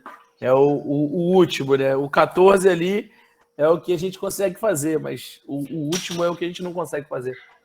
E na parábola dos talentos, Jesus não pediu para eles adicionarem ninguém. E aí esse que é o problema da gente, é que a gente pensa na igreja em termos de adição. Como é que eu posso adicionar mais alguém? Como é que eu posso ganhar mais um cara? E isso é bonito, isso é legal. Mas essa não é bem a nossa função. Parece ser, mas não é. Porque quando Jesus fala para a igreja, Jesus fala, olha, vocês têm que fazer o quê? Fazer discípulos. E de fazer discípulos? A função dos discípulos é essa, fazer discípulo. Né? E quando ele fala para Pedro, ele fala assim, tu és Pedro, sobre essa pedra edificarei minha igreja e as portas do inferno não prevalecerão contra ela. Quer dizer, Jesus está falando, eu edificarei minha igreja. Então é mais ou menos assim. Vocês discipulam e eu faço crescer. Né? Vocês discipulam e eu faço crescer. Vocês cuidam, vocês amam, vocês geram e eu faço crescer. Como também o apóstolo Paulo explicou. Né? Eu plantei, Apolo regou, mas Deus é quem dá o crescimento. Quer dizer, minha função é discipular. Então, se a gente entender, se vocês entenderem que a função de vocês é pegar o que vocês têm hoje, né? Quantos talentos? São 5? São 2? Pegar o que vocês têm hoje e multiplicar. É só isso. Não precisa. Ah, mas a gente não fez nenhum evento que atraiu a galera. Não precisa. Multiplica. Só que aí, quando esses caras multiplicam, que é a última parte, o que Deus faz, ou o que o Senhor faz, Mateus 25, né? Como recompensa para o cara que multiplicou. O cara que pegou 5 e transformou em 10, Deus fala assim, agora, aí essa é a parte de Deus. A parte de multiplicar um número para o outro é nossa. A parte de Deus, agora, pega o talento daquele cara que não multiplicou e adiciona no cara que multiplicou. Quer dizer, a dádiva da adição é Deus que dá. A da multiplicação é nossa. A gente que faz multiplicação. Então, a gente não deve estar preocupado em adicionar. A gente deve estar preocupado em multiplicar. Boa. Como é que eu pego esse moleque que é novo convertido e transformo ele num líder? Transformo ele num cara fiel, num cara que segue e que honra a palavra. E como é que eu discipulo esse cara? Eu vou descobrir como discipular ele. Eu vou investir nesse cara. Eu não vou ficar que nem um louco correndo atrás do mundo inteiro, não. Eu vou investir nesse cara aqui. E por quê? A recompensa de atrair as multidões é Jesus que faz. E é engraçado que o resultado da adição, o cara que tinha 5 multiplicou para 10. Mais um. O resultado da adição é sempre menor do que da multiplicação. É a cerejinha do bolo. É Deus começando a trazer gente de relevância para dentro da igreja. Deus vai começar a pensar um cara e falar assim, fulano vem. Ciclano vem. Enquanto isso, a gente está multiplicando. Multiplicando com o pobre, com o rico, com o preto, com o branco, com o engenheiro, com o pedreiro, com lavadeira, com doméstica, com motorista de ônibus, com todo mundo, meu irmão. Porque o reino dos céus é chegado para todo mundo. Só que Deus também começa a pensar a gente que está em posições estratégicas da cidade. É o vereador, é o prefeito, é o empresário, é o cara que talvez hoje não é, mas um dia vai ser. E essa é a dádiva do 11º talento. Né? É Deus adicionando um detalhe. O detalhe que vira a chave, né? Que vira a chave. Então, você está ali há anos trabalhando só na multiplicação. Quando, de repente, Deus vai vir e falar assim, olha, legal, vocês estão multiplicando? Agora eu vou trazer a cidade para vocês. Eu vou trazer a cidade para vocês. Então, a palavra que eu recebi do Senhor assim, para vocês é justamente essa, de vocês focarem no discipulado, focarem em cuidar de gente e cada um de vocês que está assistindo começar a multiplicar o que vocês receberam aqui. Pega o caderno que vocês têm anotado, senta com o novo convertido da igreja. Não precisa de bloquinho de consolidação, não precisa de classe. Como eu falei, a cultura engole, almoça, janta a estratégia. Então não precisa... na minha igreja tem classe de novo convertido, tem o curso para o novo membro lá, tem tudo isso. Mas se não tiver nada disso, mas um cara olhar o novo e você falar, vem cá.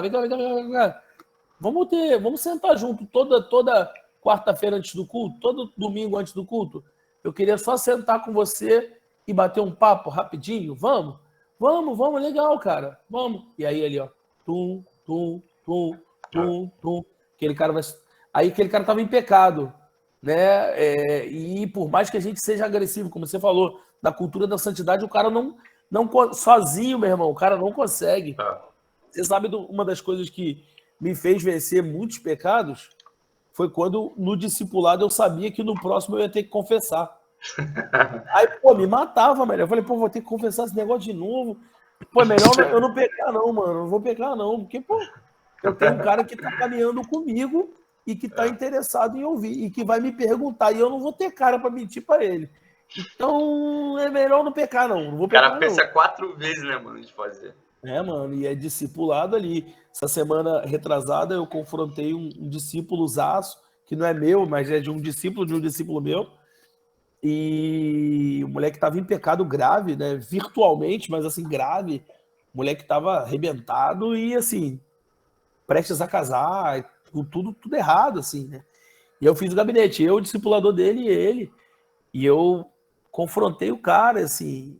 E aí o discipulador dele falou, meu irmão, quantas vezes, toda semana eu discipulo você e eu te perguntei como é que estava a tua vida espiritual, como é que estava esse pecado, porque eu sabia que você já tinha caído antes nisso. E você, não tive coragem. E a gente amassou tanto o cara, mano, que eu tive que ligar pra mãe dele e falei assim, vigia do teu filho, que eu tô com medo dele fazer alguma coisa contra a própria vida hoje à noite. E assim, a gente amassou, mano. mas amassou em amor, em graça. É. E o moleque tá lá, tá firme, tá sendo discipulado, tá vencendo.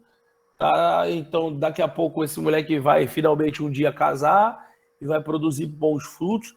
Eu tenho um monte de garoto lá que o pessoal chama de homossexual. E não é, porque o cara não tá em pecado. Para mim, quem é porque tá cometendo. O cara não tá cometendo, tá andando em santidade. Mas é um moleque que é afeminado pra caramba, que tem jeitinho mesmo, que fala torto, que mexe com o braço de um jeito, mexe. Problema, não quero saber, eu tô abraçando, eu tô cuidando, eu tô... Aí o moleque esse dia chegou para mim chorando, pastor, eu consegui terminar o namoro com fulano, pô, ele todo feliz, porque feliz e chorando pra caramba ao mesmo tempo, porque, e daí tô eu aconselhando o cara que terminou o namoro com outro cara, fiz 3 horas de gabinete com ele, pô, entre aspas, vou falar com carinho, todo mundo aqui é maduro para ouvir o que eu vou falar. Eu não precisava gastar 3 horas com ele. 3 horas eu gastaria com 3 pessoas que me rendem muito mais resultado dentro da igreja, né? Mas isso não é o que Jesus ensinou. Jesus não ensinou a gente a caminhar por resultado, né? Por aquela vida, né? Como a parábola do samaritano, alguém tem que parar pelo cara que dá mais trabalho. Então, dentro do bola, tem o cara que não vai dar trabalho nenhum, que vai crescer rápido. Mas tem o cara que vai dar trabalho. Alguém tem que parar por ele, alguém tem que discipular. Vem cá, filhão. Eu sei que você está chateado. Não, eu sei que você gostava de como era antigamente, mas não é mais antigamente. Ou não, eu sei que você te chatear. Não, eu sei, mas olha, e vamos discipular, vamos amar. E aí a palavra que Deus me deu foi essa, que se vocês investirem no discipulado, ele vai edificar a sua igreja. O Rafa, o Rafa Vargas aqui perguntou como se vocês estabeleceram algum padrão de discipulado. Eu não sei como funciona, né? O Bola não tem muita cultura do... Né? Hoje se fala muito do discipulado 1 a 1. Né? Nosso discipulado é mais da disponibilidade, né? Ó, tô aqui, se precisar... Né? A gente tem o NV, o Ministério Nova Vida também, que, cara, é esse ministério que ouve a pessoa de fato. A gente aconselha pessoas também, fala, cara, deixa o meu telefone até disponível pro cara trocar um caneco e tal. E o grande problema é que muita gente ficou... com medo dessa palavra discipulado, né? Porque de duas uma, né? Ou eu vou ter que gastar um tempo a mais na semana, e outra é tipo assim, eu vou ter que ter muita informação bíblica para passar pro cara. E a gente faz algo de bem mais fluido, né? A gente tem ali a célula e a gente come um churrasco. E às vezes eu falo pra galera, né? Pô, Rafa, você sabe que churrasquinho é bom, né? Discipula às vezes mais do que um gabinete. E às vezes, cara, a galera tá assim... várias vezes, cara, eu fui edificado numa conversa tocando ideia no churrasco. Eu fui edificado, eu tava passando por um momento que eu falei assim, pô, eu tô errado.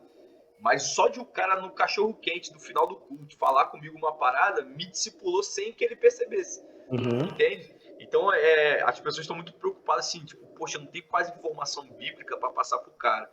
Mas só de você sentar, beber uma Coca-Cola, né? Um cara de falar assim, mano, comer uma coisa com um agrião lá debaixo do viaduto da Alcântara lá, né? Então, uma coisa que a comunhão não resolve é o confronto.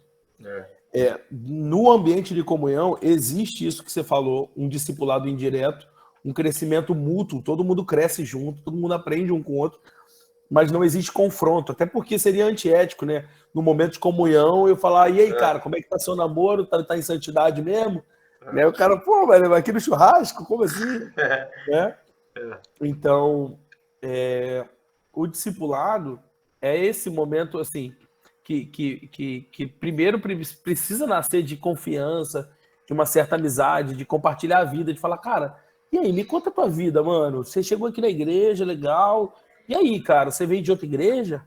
Não, eu vim de outra igreja e tal. Ah, legal, mas me diz aqui, você não sei o quê, vai contando a vida, aquilo vai gerando confiança, você marca um segundo dia, marca um terceiro dia, e um dia vai vir o dia do confronto, ou que essa pessoa vai confessar, né? E aí não necessariamente pecado, não. Às vezes é preguiça. O cara, mano, eu não sou muito afim de vir para culto, não. Eu venho culto sim, um culto não.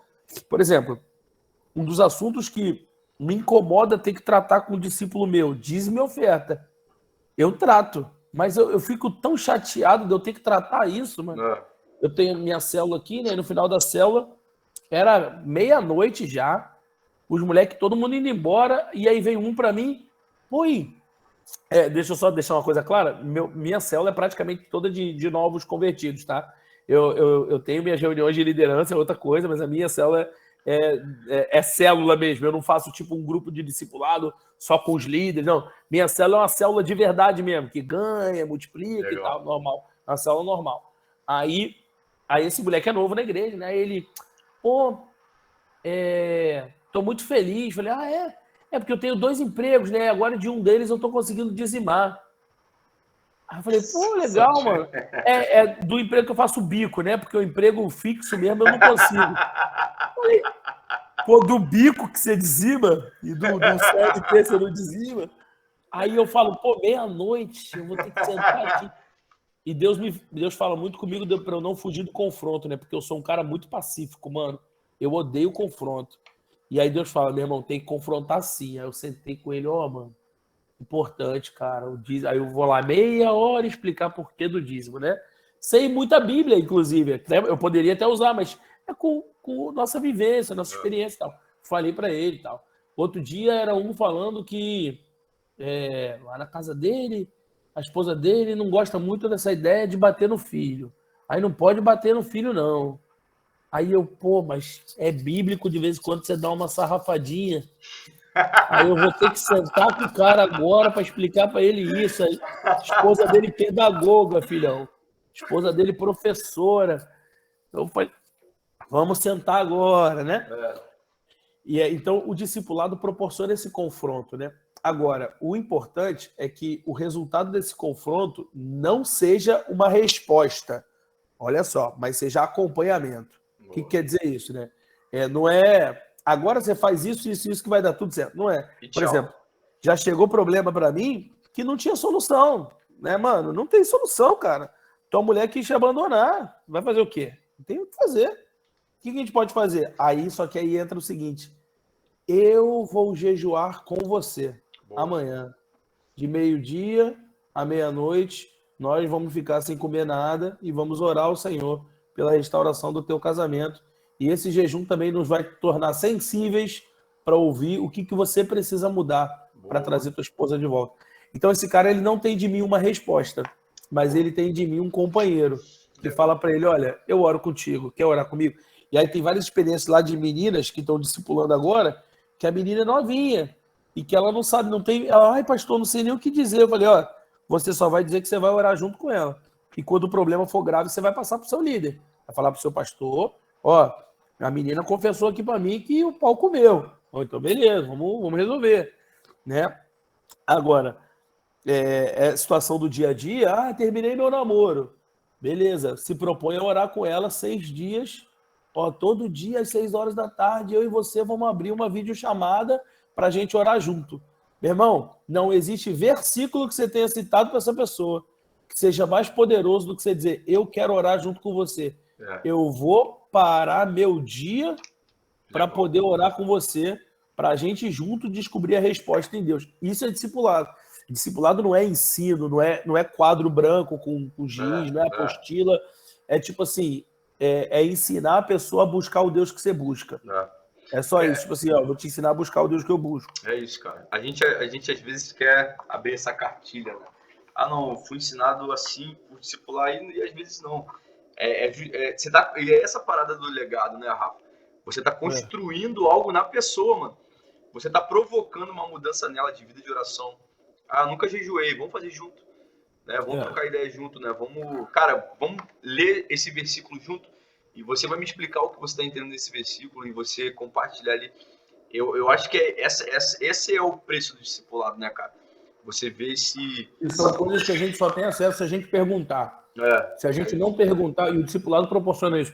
Eu tenho um garoto lá na igreja que deu problema uma vez, a família dele veio conversar comigo, o pai e a mãe, e eu falei, vocês sabem que seu filho tem problema com homossexualidade, que ele já namorou um monte de cara, que ele já fez isso. E os dois abriram olhão arregalado. Meu Deus, o filho tem 24 anos. Falei, poxa, gente, o moleque é afeminado. O moleque cheio de trejeito. Cheio de amiguinho que dorme na casa, ele dorme na casa de todo mundo. Vocês nunca perguntaram? Aí a mãe falou assim, a mãe duvidou de mim, né? Ela falou, mas não é possível. Meu filho sempre foi da igreja e ele só está aqui na sua igreja há 5 meses. Como é que você já sabe disso e nenhum pastor nunca soube? Eu falei, porque eu perguntei. Quando ele caiu aqui na minha frente, ele já deu um oi, pastor, meio de lado. Falo com carinho, tá, gente? Falo com carinho. Falo com carinho. Aí é o sim carinhoso, né? E é óbvio, é preciso até explicar isso. Existem caras que eu também nunca suspeitei e que deram problema nessa área. Né? E não é trejeito que vai denunciar nada. Às vezes o cara tem trejeito, mas o cara já venceu, só não mudou ainda, né? Por fora. E aí eu pergunto pro cara, casalzinho de namorado, eu pergunto, e aí, cara, tá conseguindo caminhar em santidade? E eu pego o casal que tá há anos na igreja e falo, não, pastor, tamo... E aí o outro fala assim, né? Não, pastor, a gente tá vivendo santidade, mas às vezes a gente dá uns mole. Aí eu pergunto, segunda pergunta, qual foi a última vez que você caiu? Aí o cara, não, semana passada.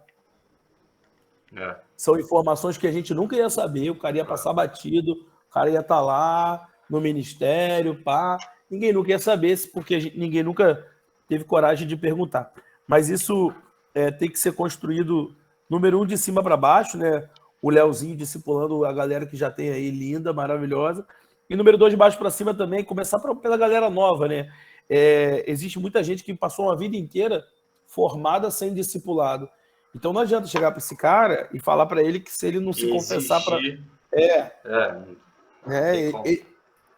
Ele tem que ver o resultado na própria vida, de quando ele conversa e tudo mais. Eu vim da Assembleia de Deus. A Assembleia de Deus não tem discipulado, 0 discipulado. Então a galera mais antiga da minha igreja acha que não precisa. E tudo bem. E em alguns casos eu acho até tá bom. Ele só não está potencializando ao máximo o que ele podia na fé dele, né?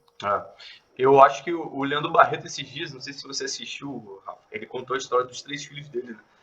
Ele tem um filho de 4 aninhos, né? Tem uma de 12 e tem uma de 25. Então ele chega pro filhinho dele, menorzinho, fala assim, filho, vamos escovar o dente? Aí ele leva o filho dele, ele abre a boquinha, ele mesmo vai lá e escova o dente com o filho.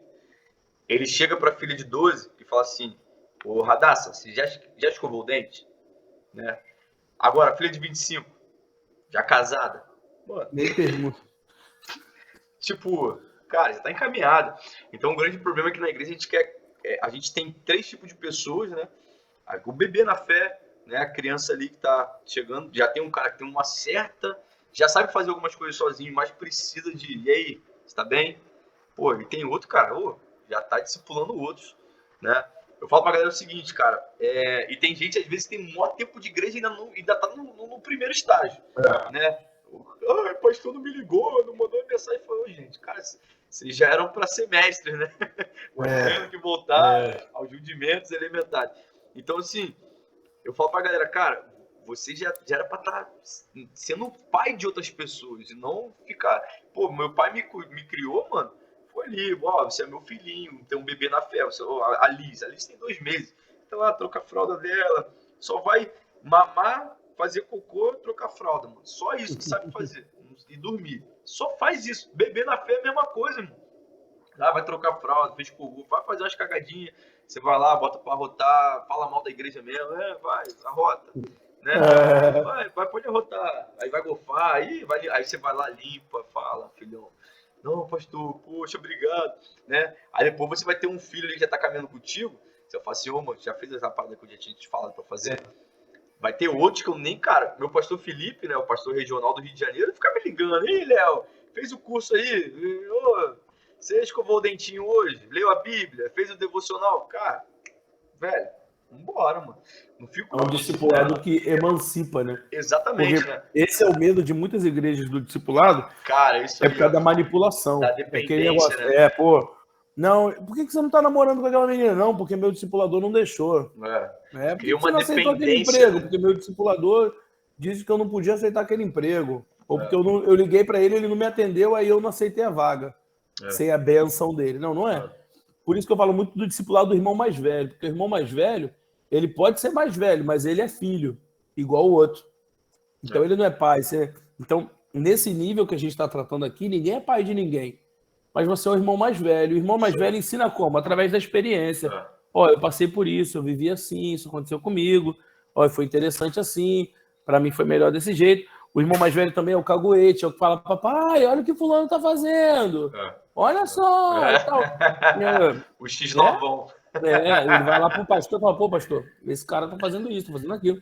Então, é um discipulado de irmão mais velho, sem nunca esquecer que você é filho do mesmo jeito que o outro é filho.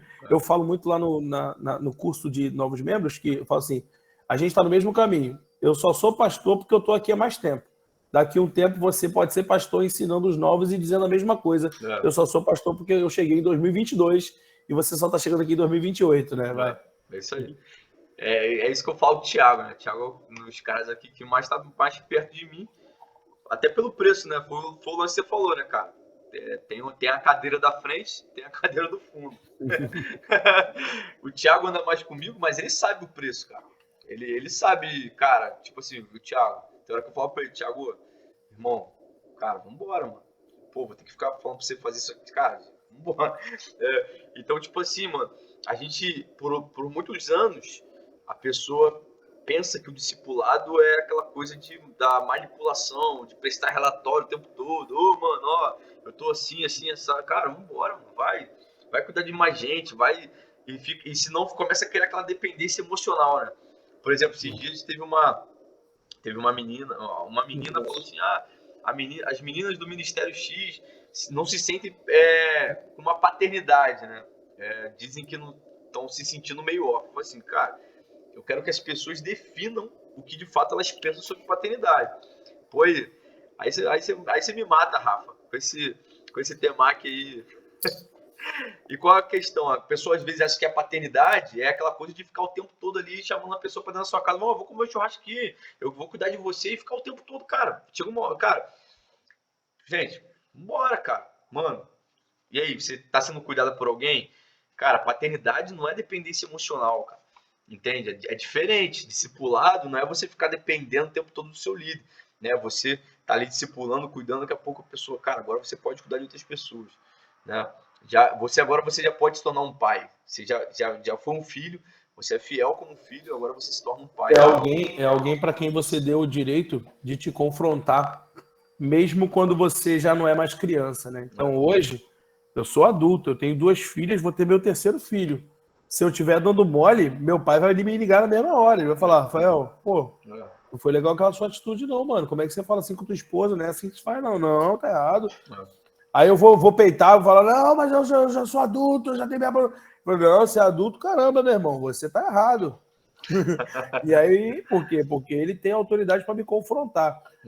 Hoje eu estou num momento que eu preciso dele em cima de mim o tempo todo? Não, mas ele ainda tem a autoridade de me confrontar quando ele precisar, né? É como você falou do Felipe, né? Que não fica em cima de você, mas a hora que deu um pau, ele, ué, Leozinho, o que aconteceu aí, pô? Vai. Não pode não. Geralmente é só assim, né? Seu pai fica te ligando, só quando dá ruim. Japonês pra você aí. Só quando dá ruim, mano. Aí, Pastor Felipe, cara, mano, cara mais... Você conheceu ele, Rafa? Você conheceu ele, não? Acho que não, mano. Mano, é o cara mais sereno que eu conheço na minha vida. É lá da Barra, né? E aí ele, quando dá algum caô assim, Leozinho, qual é a parada ali, meu irmão? E aí, vambora? Cadê o relatório? Cadê o fluxo do caixa aí da secretaria, meu irmão? Aí, toma! Pô, pastor, foi mal, cara, aconteceu isso aqui e tal. Aí é só assim, mano. Às vezes você manda um textão. Amém, vamos orar. Eu não fico dodói não, pô. Vambora, mano. Ô, Rafa, a Júlia perguntou se você pode conectar ela com alguém da sua igreja no ministério de recepção, né? Boas-vindas. Posso. Eu tenho uma menina lá bizarra. Galera é quente, Júlia. Bizarra. Que insight, meu. Eu te mando contato, Leozinho. Show. O Robson perguntou assim, Pastor Rafael, o que você considera ser o ponto de inflexão no crescimento qualitativo que levou ao crescimento numérico da sua igreja? Meu irmão, aí o cara é Power Ranger vermelho, né? Aí já era. Não, mas eu digo, o curso da visão. O cara chega na igreja e ele ser vacinado de cara. Por quê? Toda igreja tem um pepino. Toda igreja tem um cara errado. Já toma antirrábica no primeiro... E se ele chegar na igreja e tiver contato com esses caras, eu perdi o cara. Eu perdi o cara, não tem jeito. Então, ele chega, ele já é vacinado, que eu conto para ele como é que é a visão da igreja. Ele acha que eu tô contando para ele como que a igreja é. Mas não é verdade. Eu tô contando para ele como que a igreja tem que ser. Isso aí. Claro que depois de tantas turmas, eu estou na 20ª turma agora, ou seja, hoje a igreja já é, né? Mas já é por quê? Porque eu fui diluindo aquela igreja dentro da galera nova que ia chegando envisionada. Eu tive um problema de rebeldia grave no Ministério de Intercessão. Os caras levantaram uma oração para orar pelos pastores da igreja para eles voltarem a ser cristocêntricos. Aí eles levantaram no grupo lá, vamos orar para nossos pastores voltarem a ser cristocêntricos. A essência da igreja tinha 50 pessoas. A menina tinha entrado no grupo de intercessão aquele mês. Ela tinha acabado de sair da visão, do curso da visão, e entrado naquele mês. Ela mandou assim, vem cá, gente. Isso é assunto para vocês ficarem falando em grupo de WhatsApp? A menina que tinha acabado... Por quê? Porque não foi isso que ela aprendeu. Aí o outro veio chorando para mim e falou assim, pô, pastor, desculpa porque eu não me posicionei e não era nada daquilo que eu tinha aprendido no Visão Rema. O senhor ensinou diferente. Ou seja, o cara sabe que está errado. Ele pode ver um negócio errado, mas em vez de imitar, como a maioria faria, ele passa... Então, isso foi uma das chaves, mas isso aí fez muita diferença. Porque aí eu não estava mais ganhando gente contra mim. A visão faz sentido, né, Rafa? Eu tô ganhando 100 almas por mês, mas o cara entra para lutar contra a visão da igreja, não adianta nada. O cara tem que lutar para amar a visão.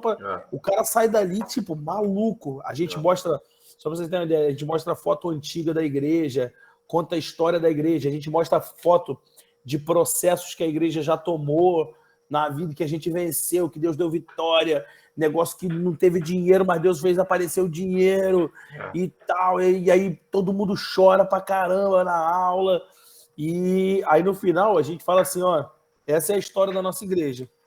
Se essa igreja tá assim há 27 anos sem vocês, eu falei pra ele, a igreja tá assim há 27 anos sem vocês. Se daqui pra frente ela vai piorar ou vai continuar honrando esse legado, tá na mão de vocês agora. Boa. Há 27 anos tá bem pra caramba. A gente nunca teve problema grave. Mas nunca teve mesmo. A gente nunca teve uma divisão. Defino grave, né? Nunca dividiram igreja. Nunca deu.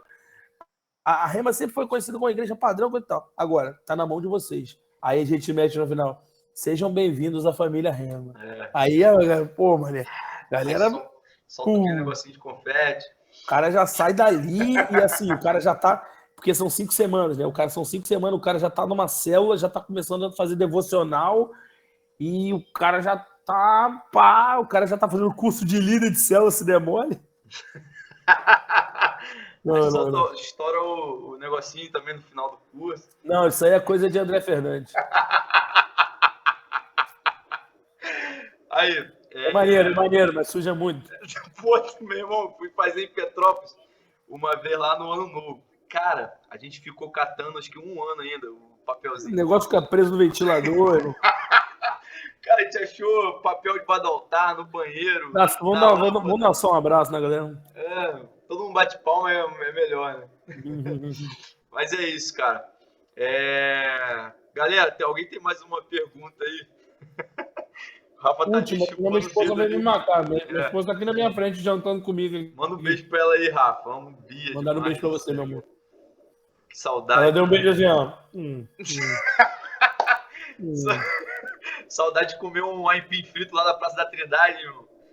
Aquele aipim frito lá com... Não tem nada como a gastronomia de São Gonçalo. E barato, irmão. Eu tenho saudade disso aqui em Macaé, mano. Não tem não, irmão. Gastronomia de São Gonçalo é diferenciada. Você tem alguma indicação de livro de liderança? O Formador de Heróis. Mano, esse do Visage Cop que ele fez agora há pouco tempo, né, mano? Eu levei ele lá pra igreja. Tá... Qual o nome do cara? Não lembro, não. É com M. Não é um Dave alguma coisa? Dave, é isso aí. Dave alguma coisa. Dave Leonardo. Brincadeira. O Formador de Heróis. Cara, tem um livro. É até difícil de indicar ele. É difícil de achar. A Igreja e a Videira. Não, a Videira e a Treliça, isso. A Videira e a Treliça. fala do crescimento da igreja e a treliça, que é a estrutura que dá suporte para o crescimento, a videira e a treliça. Deixa eu ver. Sobre liderança específico? Eu quase não leio, eu leio pouco sobre liderança. Mas esses dois, acho que o primeiro, principalmente, Formador de Heróis, já tá no Formador de DNA, Heróis, lê esse livro. Top. Tem um também chamado Discipulado Relacional, do Joel Comis, que é muito bom também sobre discipulado através de relacionamento, que é o discipulado de Jesus, né? Que é legal também. Por aí. Mano, vou tirar uma foto aqui, vou te liberar. Galera, espero que tenha sido bom demais. Ninguém tem mais pergunta, porque senão a esposa dele vai matar ele. Vamos tirar uma foto aí, galera. Abre a câmera aí. Aí, pessoal botando o cabelo, Nicole. Levanta da cama. Josilene botou o José pra dormir mais cedo hoje. Aí, ó, bora. E família, tem alguém feliz aí? Ah, José